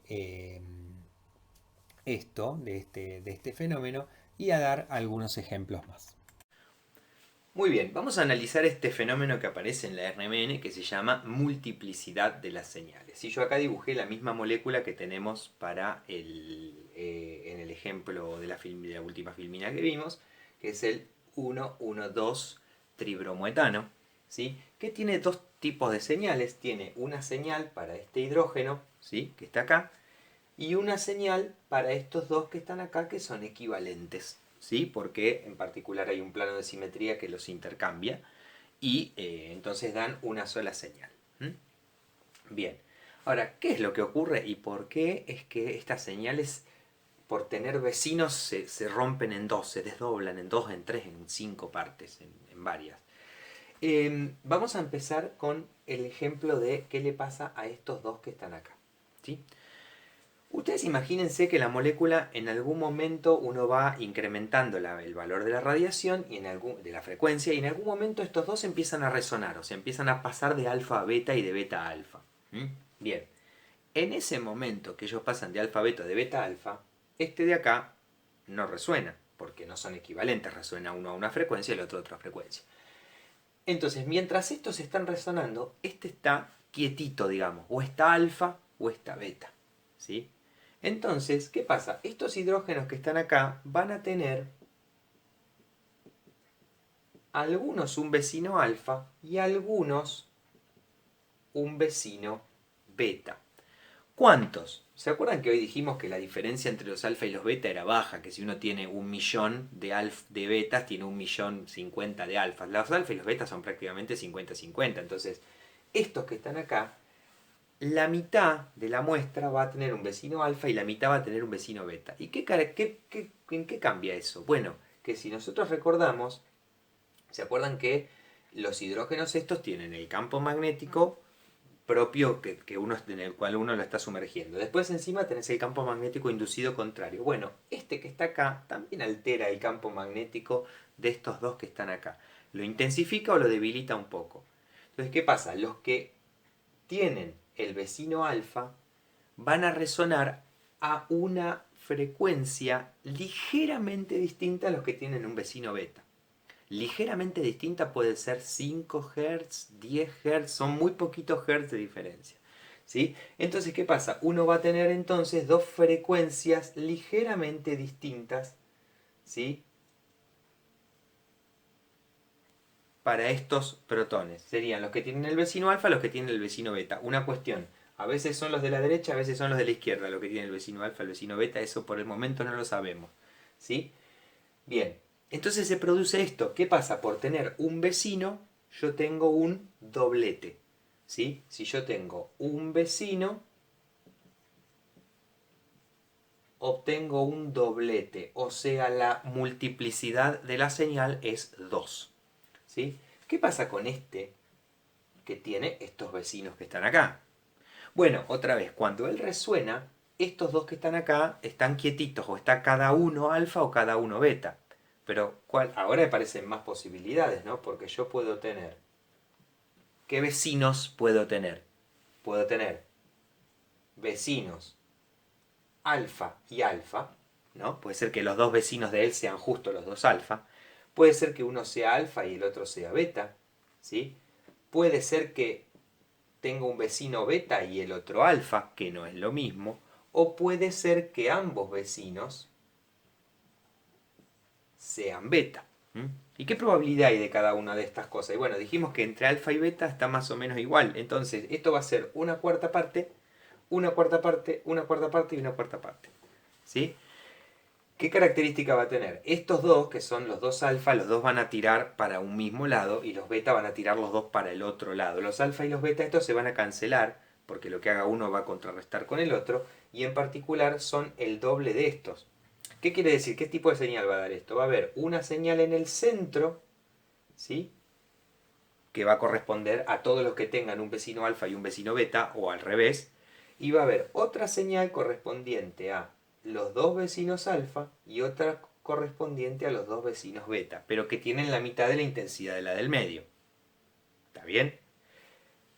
¿Qué quiere decir esto? Que se obtiene una señal que se parte en tres. O sea, esto tiene dos vecinos y yo obtengo lo que se llama un triplete. ¿Sí? ¿Está bien? Voy a borrar esto porque me molesta. Bien. Entonces yo tengo un vecino, obtengo un doblete. Dos vecinos, un triplete. ¿Qué pasa si yo tengo tres vecinos, por ejemplo? ¿Sí? Si yo tengo tres vecinos, esto se complica un poquito más. Empiezo a tener, ¿qué probabilidades tengo? Alfa, alfa, alfa, alfa, alfa, beta, alfa, beta, alfa, alfa, alfa, beta, beta, beta, beta. Empiezan un montón. De hecho, hay 8 opciones distintas. ¿Sí? Y eso va a dar lo que se llama un cuatriplete. ¿Sí? Porque va a ser en una punta los que tienen tres vecinos alfa, dos vecinos alfa y uno beta, dos vecinos beta y uno alfa, en cualquier orden, por eso se va a incrementar el valor de las señales del medio, y tres vecinos beta. ¿Sí? Eso entonces da, esto da un dibujito así, esto da una forma así, y el cuatriplete es una forma de este estilo. ¿Sí? Ahora vamos a hablar de las intensidades de estos picos, pero se desdobla en 4. ¿Qué pasa si no tengo vecinos? Si no tengo vecinos no tengo desdoblamiento, entonces obtengo una señal que se llama singulete o singlete. ¿Sí? Bien, de hecho fíjense que todos los espectros que les di hasta el momento, que les mostré hasta el momento, tienen todos singletes. Están todos específicamente buscados para no tener vecinos. ¿Sí? Bien. Y este es el origen, ¿sí?, de lo que se llama el acoplamiento spin-spin, ¿sí? O acoplamiento escalar, también denominado con la letra J. ¿Sí? El acoplamiento escalar J es este que está acá. Una cuestión de interpretación de los libros suelen decir como que este hidrógeno que está acá, por ejemplo, afecta a estos dos a través del espacio, o sea, es como que incrementa o debilita el campo magnético externo. No es exactamente a través del espacio, el acoplamiento escalar lo hace, o sea, este hidrógeno afecta a los estados de estos dos a través de los enlaces. Recuerden eso, después si quieren en algún momento lo charlamos más específicamente, pero es a través de los enlaces que le modifica los estados energéticos uno a otro, y entonces eso hace que aparezcan las multiplicidades, dobletes, tripletes, y en general si tengo n vecinos, n más 1 va a ser la multiplicidad de ese pico. Bueno, cuando un pico sufre desdoblamiento, hay una distancia que separa, por ejemplo, en este caso hay un doblete que separa a los dos picos que se llama constante de acoplamiento J. ¿Sí? La constante de acoplamiento J es la cantidad de hertz que separan dos señales dentro de una señal desdoblada. Por ejemplo, este es el espectro RMN del 1,1-dicloroetano, que es este compuesto que está acá, el cual tiene una señal para el metilo, que es la señal A, que es la señal más protegida, y una señal para el protón B, que es esta que está acá, que es más desprotegida. ¿Qué pasa? Los protones A tienen un vecino que es B, y como tienen un vecino, n más 1 da 2, son dobletes, ¿sí? Es un doblete esta señal. En cambio, el B, que tiene 3 vecinos, va a tener 3 más 1, 4, va a ser el desdoblamiento de la señal, un cuatriplete, que va a tener este aspecto. Y lo que se observa es que la separación entre las dos señales que componen al doblete es la misma separación que hay entre las señales, los picos que componen al cuatriplete. ¿Sí? En Esa es una cantidad que se mide en Hertz, que es característica de cada molécula. Cada molécula tiene una constante de acoplamiento en Hertz que no varía y no depende del equipo y que además es la misma para las dos señales. Por eso decimos que el acoplamiento es recíproco. ¿Qué pasa con señales que tienen mayor multiplicidad? Bueno, en principio, para saber la intensidad que van a tener esas señales, se utiliza este diagrama que se conoce como triángulo de Pascal. ¿Sí? El triángulo de Pascal se compone poniendo un 1 en la cima, luego dos unos y a medida que vamos bajando ponemos un 1 en cada punta y, por ejemplo, este 2 es la suma de 1 más 1. Este 3 es la suma 2 más 1, este 4 es 3 más 1, este 6 es 3 más 3 y así se va construyendo este triángulo. ¿Qué nos dicen los números del triángulo de Pascal? Nos dicen con respecto a cada una de las posibles señales, singulete, doblete, triplete, cuatriplete, cuáles van a ser las intensidades de los picos que lo componen. Por ejemplo, un cuádruplete o cuatriplete tiene intensidades 1, 3, 3, 1, ¿sí? O sea, los dos picos centrales son 3 veces más intensos que los picos de los extremos. Este triángulo nosotros ya lo habíamos visto, lo vieron en álgebra y corresponde al desarrollo del binomio de Newton, ¿sí? Si uno recuerda para las potencias del binomio. Así que no es algo exclusivo de la RMN. Acá lo que sí tenemos es, recuerden ¿cómo se llama? Las abreviaturas para los diferentes tipos de picos, singulete, doblete es D, triplete es T, cuatriplete, quintuplete, y a partir de sextete, septete se usa la M, que la M también se usa para la expresión multiplete. Un multiplete va a ser una señal en la cual nosotros no sabemos muy bien cuál es la cantidad de picos que la componen. ¿Qué pasa con los protones que se intercambian de molécula en molécula? Ya habíamos dicho que los OHs y los NHs, y también lo hacen los SHs, sufren un proceso que se llama intercambio químico, es decir, los OHs y los NHs y los SHs también con menos frecuencia, pero se intercambian de molécula en molécula, ¿sí? Entonces, ¿qué pasa? Eso hace que cuando va a ocurrir el acoplamiento, ¿sí? Por ejemplo, en un alcohol, el hidrógeno de un OH de un alcohol se intercambia rápidamente de molécula en molécula y entonces ustedes imagínense que yo soy un hidrógeno que estoy en el carbono, ubicado en el carbono del alcohol y al lado tengo el OH, ¿sí? Bueno, el hidrógeno del OH me lo cambia muy rápidamente, entonces a veces es alfa, a veces es beta, a veces es alfa, a veces es beta, y entonces lo que termina ocurriendo es que efectivamente no se observa acoplamiento entre un OH y los hidrógenos que tenga cerca. ¿Sí? Por eso van a ver que los OHs y los NHs y los SHs aparecen siempre como singuletes porque no acoplan, es decir, ellos no ven a sus vecinos y sus vecinos no los ven a ellos. ¿Sí? En realidad, su desplazamiento químico y el acoplamiento que tengan a veces se observa, a veces no se observa, porque en realidad todo depende de la concentración que tenga la muestra. Su delta también depende de la temperatura, depende del solvente, pero por lo general se observan singuletes, ¿sí? Los desplazamientos químicos del oxidrilo son entre 0,5 y 5. Bueno, vamos a ver ahora un caso particular de acoplamiento, que en realidad es un poco empezar a ver casos más particulares, que corresponde a, por ejemplo, los protones vinílicos que se llaman, o sea, los protones de un alqueno. ¿Qué pasa con estos dos protones en un alqueno, por ejemplo? Imaginen estos dos hidrógenos que están acá. Estos dos hidrógenos no están intercambiados por un plano de simetría y tampoco hay una rotación libre alrededor del enlace porque el enlace doble es rígido, con lo cual este hidrógeno siempre está en esta posición y este hidrógeno está siempre en esta posición y por ende no tienen el mismo entorno electrónico. Este hidrógeno está más cerca del anillo que este, por ejemplo, todo el tiempo. Y eso hace que no sean equivalentes, ¿sí? ¿Qué es lo que va a suceder acá entonces? ¿Cómo va a ser la señal de este protón A? Este protón A tiene con este protón que tiene él en trans una constante de acoplamiento de alrededor de 16 Hz, pero con este protón que tiene en cis una señal de alrededor de 12 Hz. ¿Sí? Entonces el acoplamiento es desigual con esos protones vecinales y la señal no es tan sencilla, no es un triplete como uno esperaría para dos vecinos, sino vamos a analizarla de esta manera. Este es el valor de frecuencia o de delta del hidrógeno A, ¿no? ¿Qué pasa? Él tiene como posibles vecinos en trans hidrógenos que pueden ser alfa o pueden ser beta. Entonces va a tener una frecuencia para cuando el vecino es alfa y una frecuencia para cuando el vecino es beta. Por ejemplo, si imaginemos que este es el vecino alfa, este es el vecino beta. Separadas por 16 Hz. Pero luego cada una de esas posibilidades, por ejemplo, si el vecino trans está en alfa, yo tengo dos posibilidades para el vecino que está en cis, que es que el vecino cis esté en alfa o el vecino cis esté en beta. Y eso va a estar separado por 12 Hz. ¿Qué pasa? Yo después tengo las otras dos posibilidades, que son el vecino trans en alfa, perdón, el vecino trans en beta, el vecino cis en alfa, el vecino trans en beta, el vecino cis en beta, todos en beta, digamos.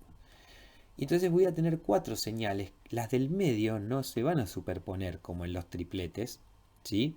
Sino que van a quedar separadas y cada una va a tener intensidad 1, con lo cual uno va a tener este tipo de señal. Fíjense, esto no es un cuatriplete. Estos son cuatro señales de idéntica o más o menos idéntica intensidad. Esto es lo que nosotros conocemos como un doble doblete. Y este tipo de sistemas nos abren un poco a pensar que hay acoplamientos que no son tan sencillos como los que venimos planteando hasta el momento, ¿sí? Pero bueno, eso quedará para otros cursos, no para Orgánica 1. Bueno, vamos a dar algunos ejemplos de cómo, digamos, de cómo resolver ejercicios. En principio, yo dividí esta parte en dos. La primera va a ser cómo predecir un espectro de RMN, ¿sí? Para predecir un espectro de RMN, en principio, se necesita identificar los hidrógenos equivalentes que tiene la molécula, ¿sí? Y dividirlos en grupos. Hay que identificar también qué multiplicidad de integración tiene cada señal y además estimar el desplazamiento de delta, digamos el delta de cada señal por medio de tablas. Entonces vamos a resolver tres ejemplos que son estas tres moléculas que están acá y vamos a tratar de predecir cuál sería el aspecto del espectro RMN de cada una de ellas.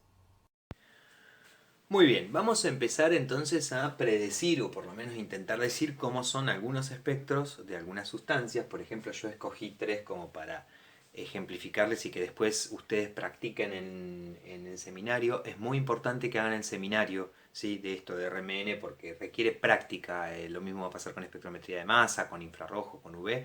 Hay que practicarlas las espectroscopías, ¿sí? En particular, lo que vamos a hacer acá es en principio identificar cuántas señales hay. ¿Sí?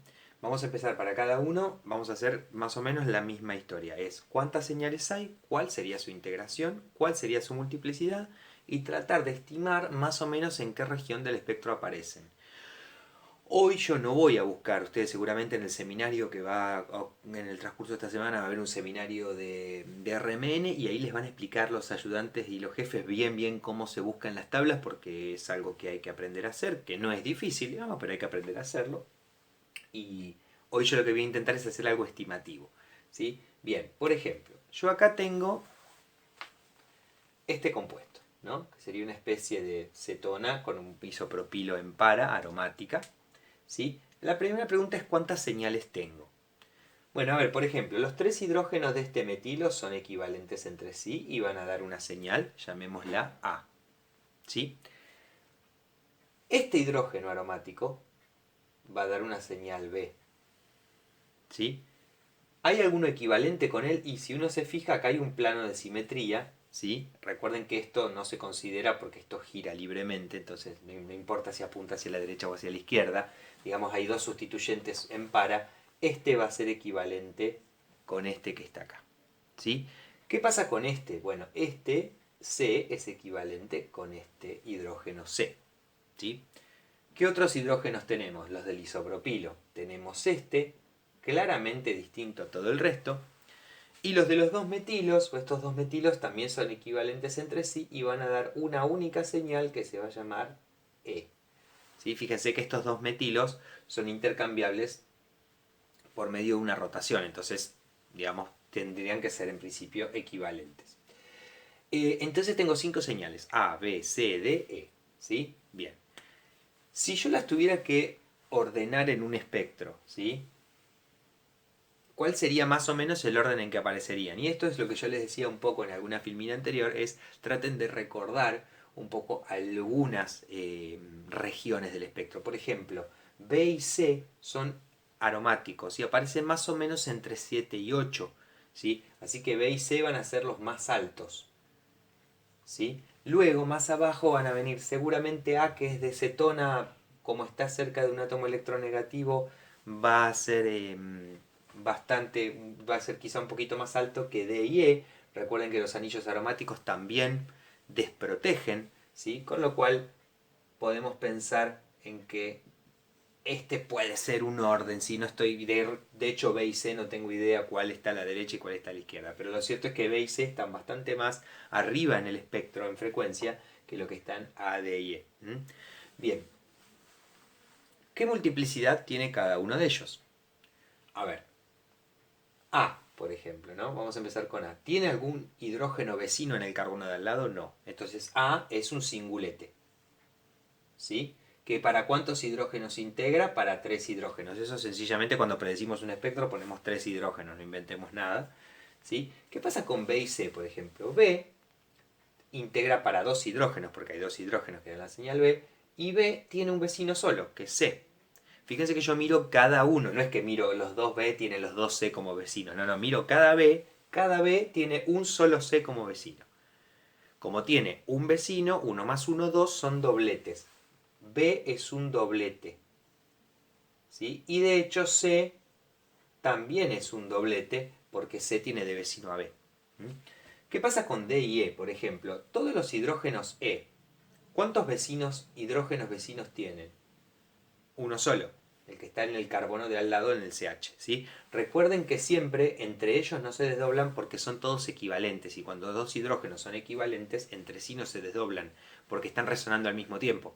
Entonces esto de que el vecino es alfa o el vecino es beta no existe porque se dan vueltas todo el tiempo y entonces no hay acoplamiento en ese caso. ¿Sí?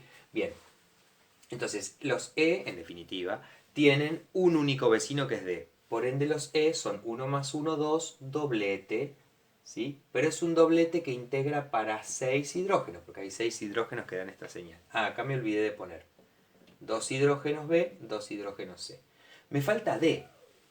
¿Cuántos vecinos tiene D? D tiene 6 hidrógenos vecinos que lo desdoblan. 6 más 1, 7. O sea, su multiplicidad tendría que ser 7. ¿Sí?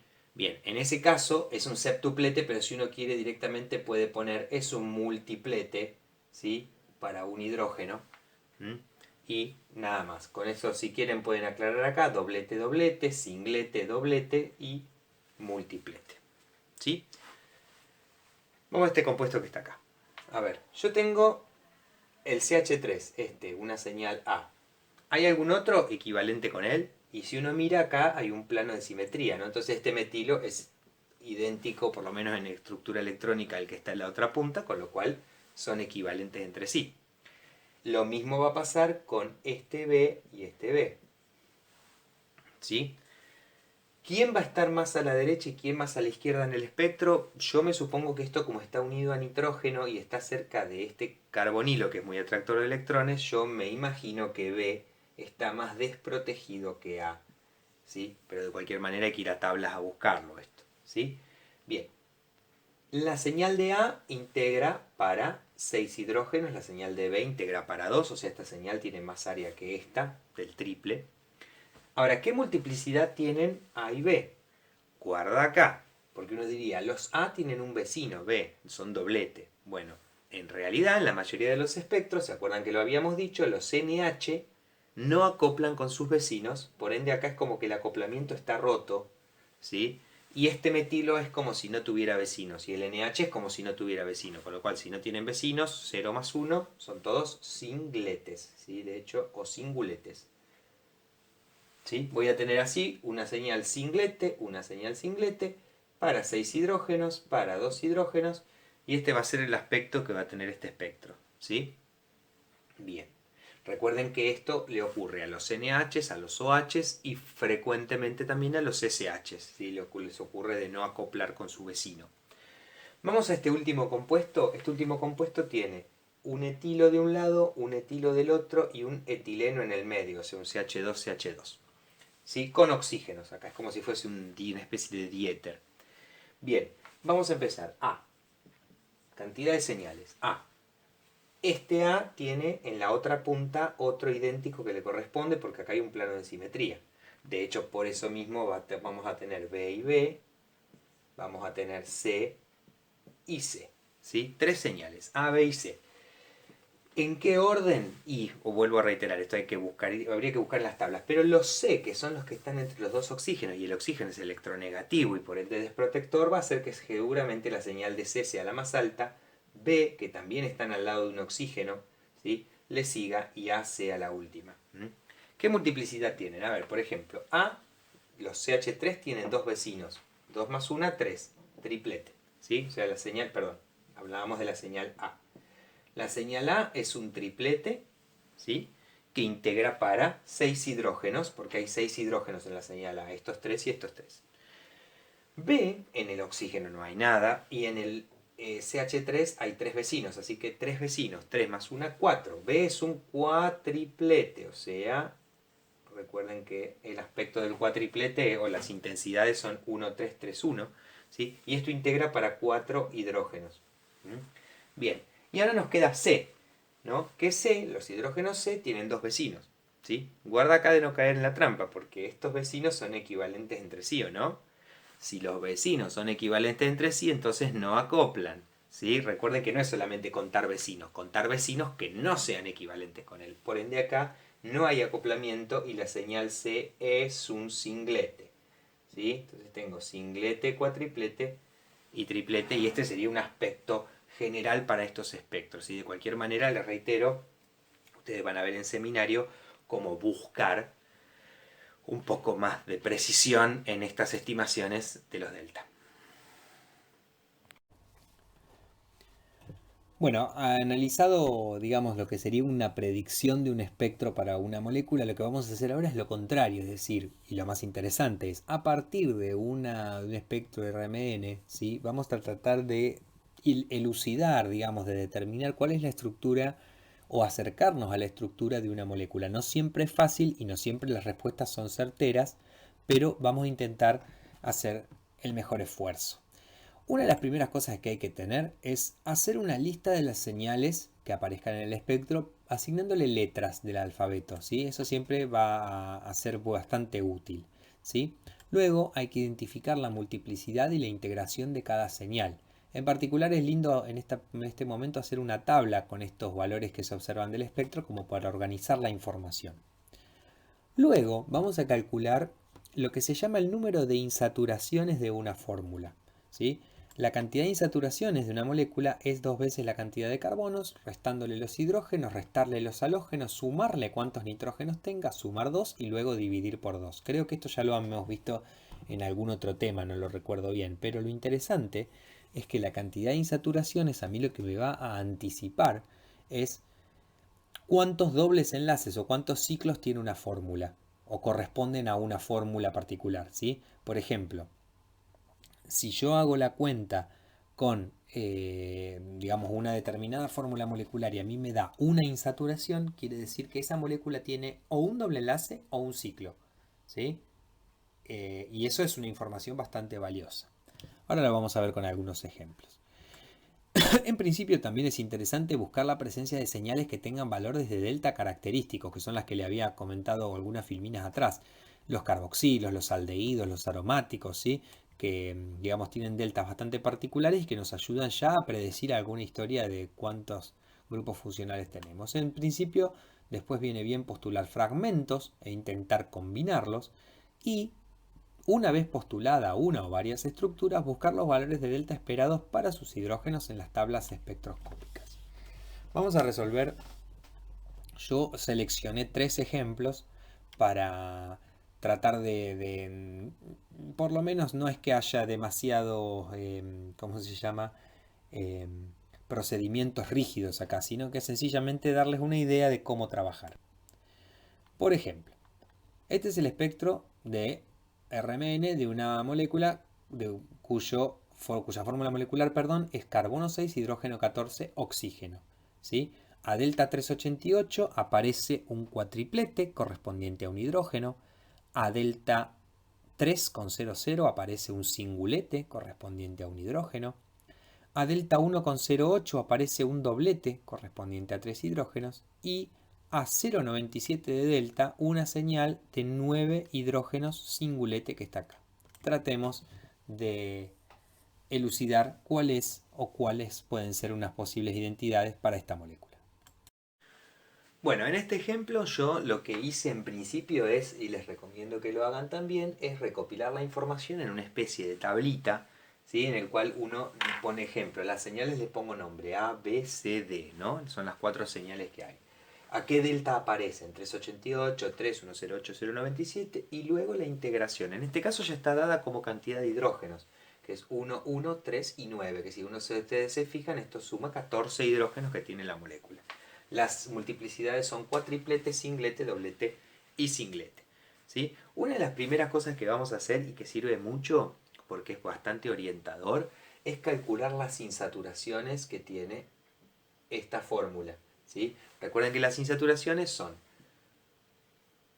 2 veces la cantidad de carbonos, que son 6, le resto los hidrógenos, ¿sí? Le resto también los halógenos, no tiene, le sumo los nitrógenos, no tiene, sumo 2 y esto lo divido por 2, ¿sí?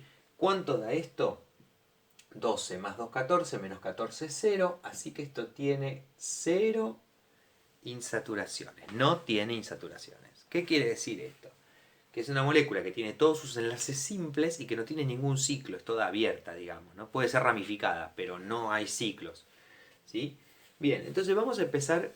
¿Qué opciones tenemos? Si yo tengo oxígeno, además de carbono e hidrógeno, y una molécula de tipo abierta y enlaces simples. Hay 2 grupos funcionales posibles, o alcoholes o éteres, ¿sí? Así que me estoy un poco pensando en eso, ¿sí?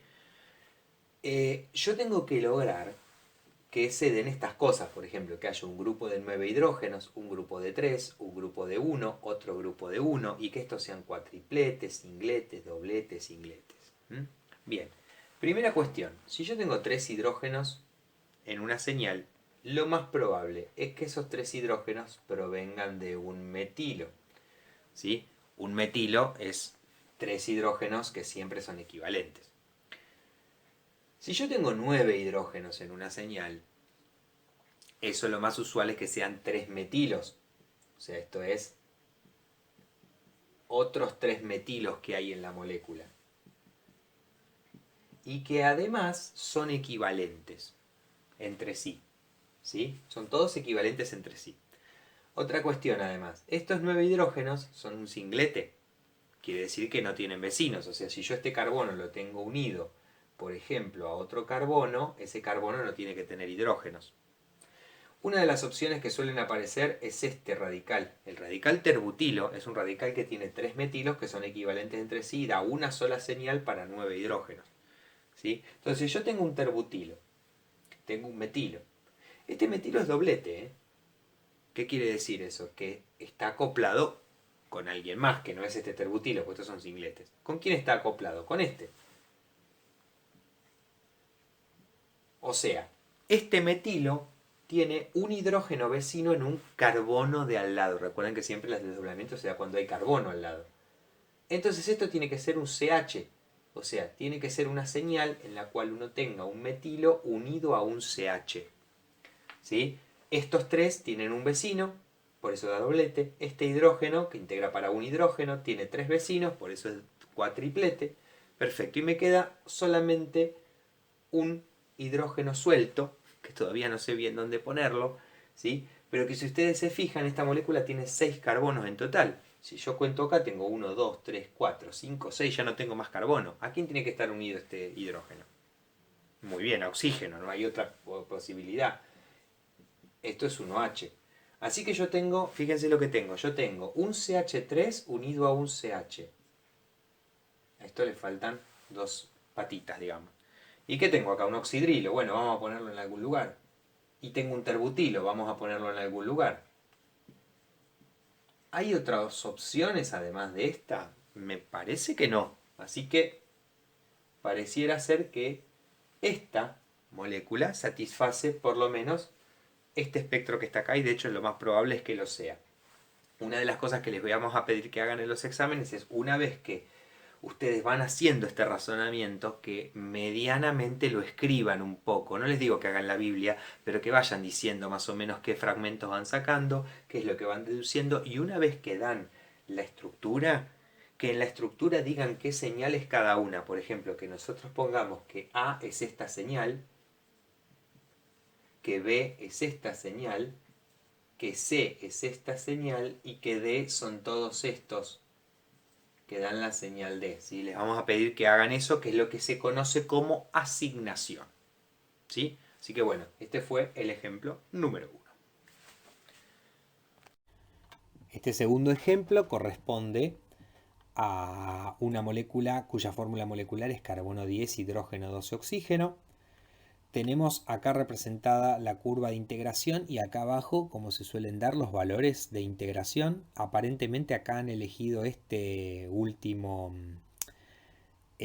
pico, ¿sí? Como el 1, y luego el resto fue dado en función del área de este pico. Tenemos un singulete a delta 10 más o menos, dos dobletes, ¿sí? De área muy similar, entre más o menos diría 7,3 y 7,9, ¿sí?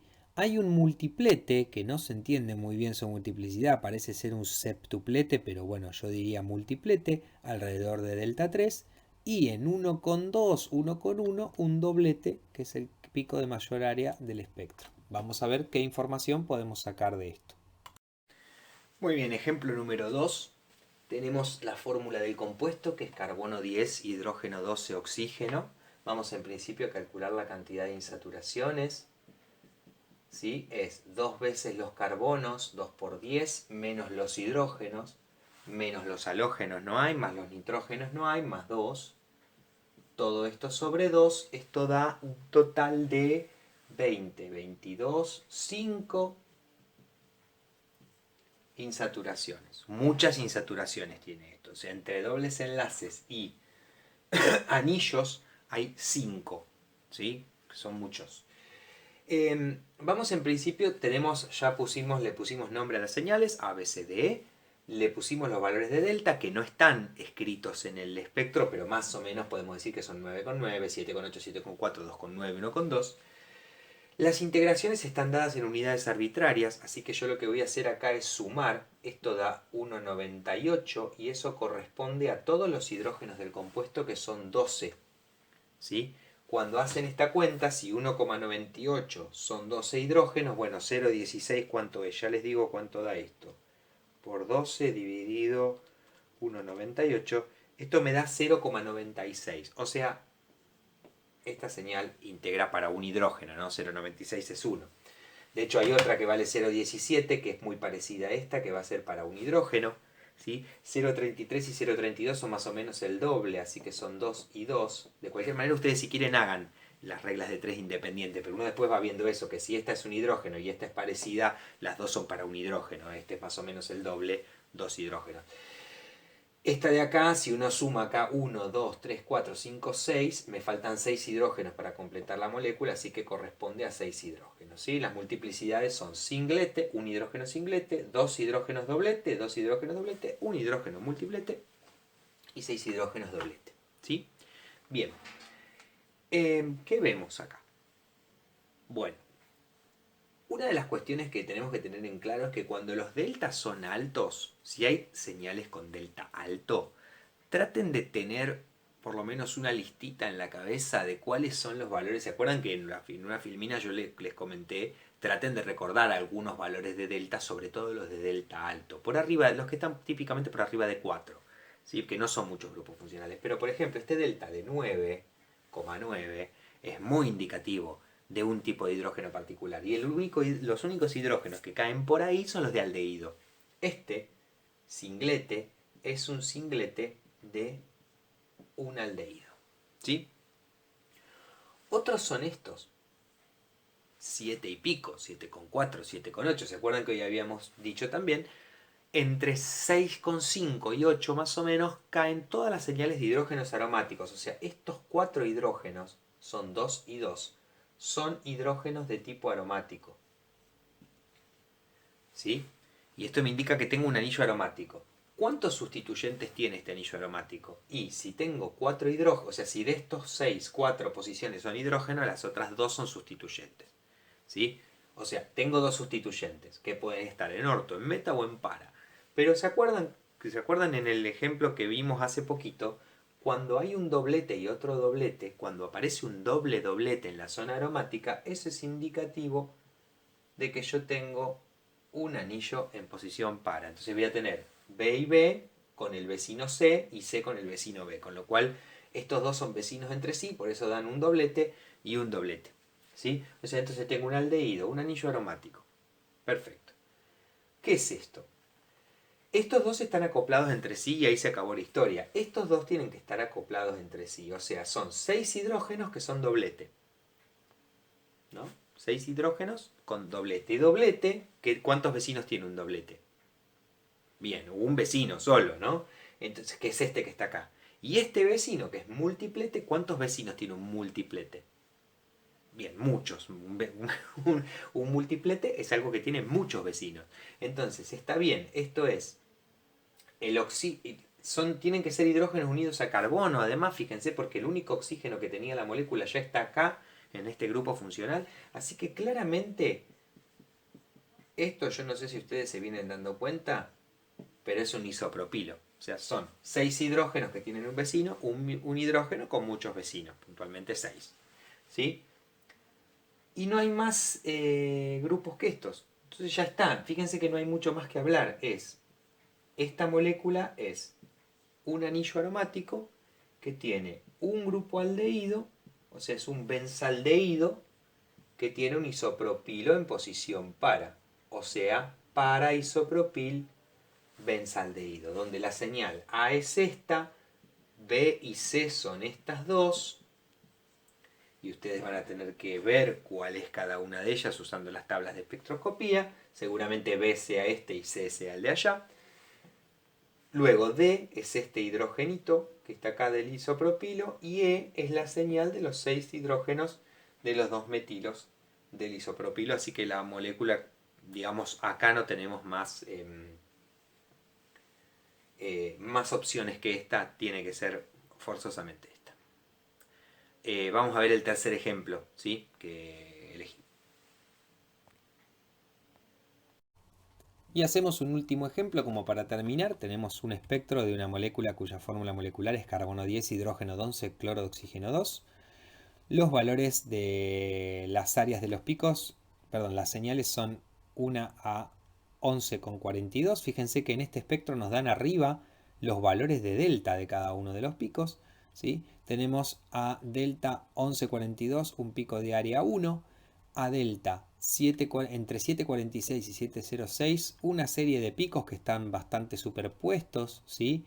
Que tienen área aproximadamente 4. Hay un singulete en 5,47, ¿sí? Que tiene área 1 también.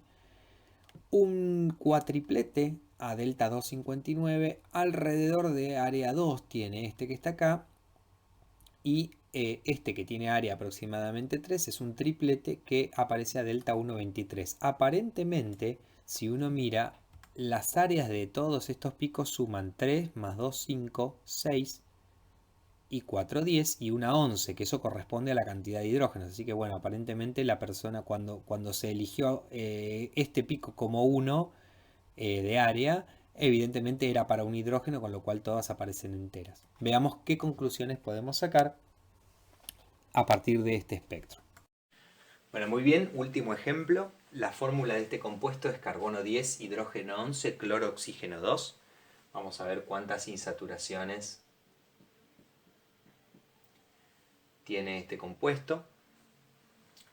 Sería 2 veces los carbonos, 2 por 10, menos los 11 hidrógenos, menos el cloro. Recuerden que el cloro cuenta como si fuese un hidrógeno, resta también. No hay nitrógenos, esto suma 12 y dividido 2 da 20.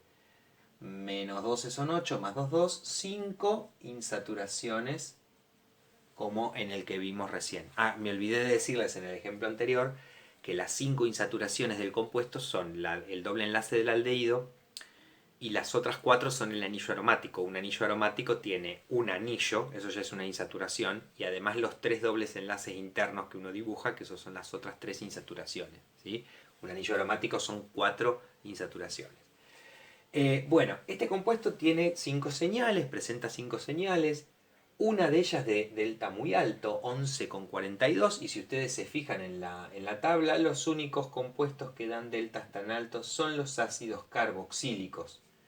Los ácidos carboxílicos son los únicos que dan valores de delta tan altos, con lo cual esto ya es un ácido carboxílico, yo ahí tengo ya una insaturación y los 2 oxígenos del compuesto, así que bárbaro, me queda carbono, hidrógeno y cloro nomás para meter, ¿sí? Después viene una señal medio complicada, que si ustedes la miran, dice un multiplete, yo acá lo aclaré como multiplete, para 4 hidrógenos en la zona de 746-706. Cuando ustedes le dan un rango así, si ustedes miran y enfocan o sea, se fijan bien en cómo es la forma de esa señal en realidad no es un multiplete puro, sino que son una cosa así, digamos, ¿no? Una señal de muchas señales superpuestas. Si ustedes miran y estas señales corresponden a la zona aromática, porque andan por 7 y pico, y corresponden a 4 hidrógenos, quiere decir que son anillos aromáticos que tienen 2 sustituyentes, ¿no? Bueno, ¿qué pasa? Si los 2 sustituyentes estuviesen en para, esto no pasaría, son 2 dobletes divinos, pero yo tengo un multiplete, una zona de acumulación de señales. ¿Y por qué? Porque si yo lo tengo, por ejemplo, imagínense que yo tengo un anillo disustituido en orto, como este, y X e Y son sustituyentes distintos. Entonces yo tengo esta señal, es una señal. Este hidrógeno no es equivalente con este tampoco y este tampoco, son 4 señales. 2 de ellas dobletes, 2 de ellas tripletes, o sea, son 2 dobletes y 2 tripletes que son distintos pero similares, entonces están en una zona cercana del espectro y aparecen como juntos, ¿sí? Conclusión, cuando ustedes tienen un multiplete, ¿sí? Un multiplete que integra para 4 hidrógenos quiere decir que tengo un anillo, ¿sí? Que puede ser orto o puede ser meta, no lo sabemos en principio, ¿sí? La espectroscopía que más le va a distinguir entre orto y meta es la infrarroja, justamente, no la RMN. Por eso decimos siempre que las espectroscopías funcionan juntas, ¿sí? Yo no es que hago el RMN nomás, hago el RMN, hago el infrarrojo y busco que esté todo, ¿sí? De hecho, yo, por ejemplo, en el infrarrojo de este compuesto tengo que detectar las señales propias del ácido carboxílico, que es el grupo funcional del compuesto. Muy bien, entonces tengo un anillo aromático que es orto o es meta, ¿sí? Bien. ¿Qué tengo yo hasta ahí? De los 10 carbonos que tiene el compuesto, yo tengo 6 en el anillo aromático y 1 son 7. Faltan 3 carbonos todavía, ¿sí? No tengo más oxígeno. O sea, todos estos hidrógenos que están acá, que son 3, 2 y 1, tienen que estar unidos a carbono. O sea, esto tiene que ser un CH, ¿sí? Esto tiene que ser un CH2 y esto tiene que ser un CH3. ¿Mm? Este CH no tiene que tener hidrógenos vecinos porque es un singlete. Estos 2 hidrógenos son cuatriplete, o sea, tienen 3 vecinos. Y este es triplete, tienen 2 vecinos. O sea, son vecinos entre sí, no sé si se dan cuenta. Esto es así. Es un etilo. Un etilo es un triplete para 3 hidrógenos y un cuatriplete para 2 hidrógenos, ¿sí? Bien, entonces yo tengo todo esto. Fíjense, tengo un grupo carboxilo, tengo un anillo disustituido en meta, tengo un etilo, tengo un CH y me falta un cloro que en alguna posición tiene que ir, ¿sí?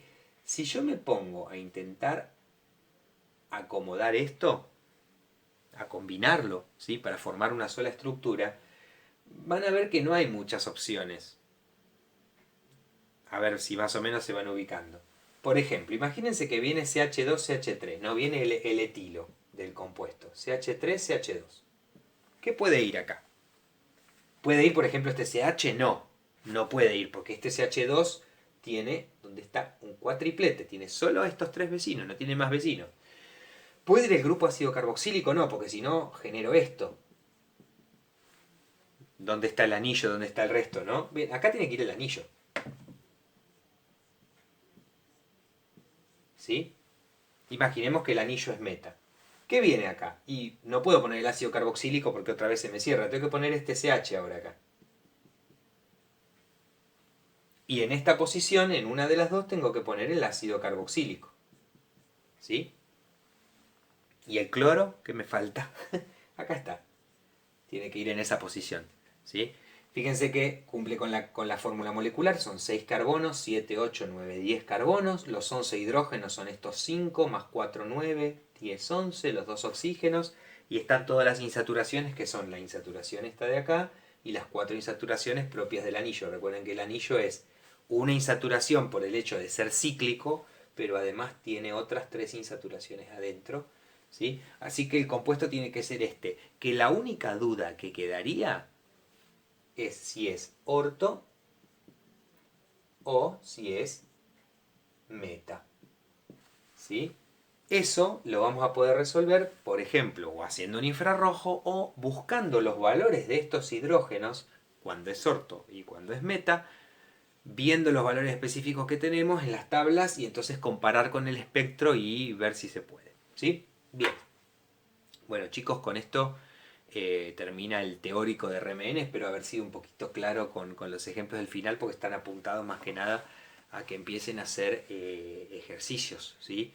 Esto requiere ejercitación. Eh, Les reitero, nosotros tenemos un libro de cátedra que se llama Nociones de RMN. Si quieren, mírenlo porque se descarga gratis de internet. Y ahí tienen explicado cómo resolver ejercicios, todo lo que es la explicación del experimento básico de RMN y además cosas específicas de acoplamientos y ese tipo de cosas. ¿Sí? Así que bueno, estamos llegando casi al final de la materia, nos queda un teórico solo después de este y bueno, a seguir bancando la cuarentena que en algún momento se va a terminar. ¿Sí? Hasta luego.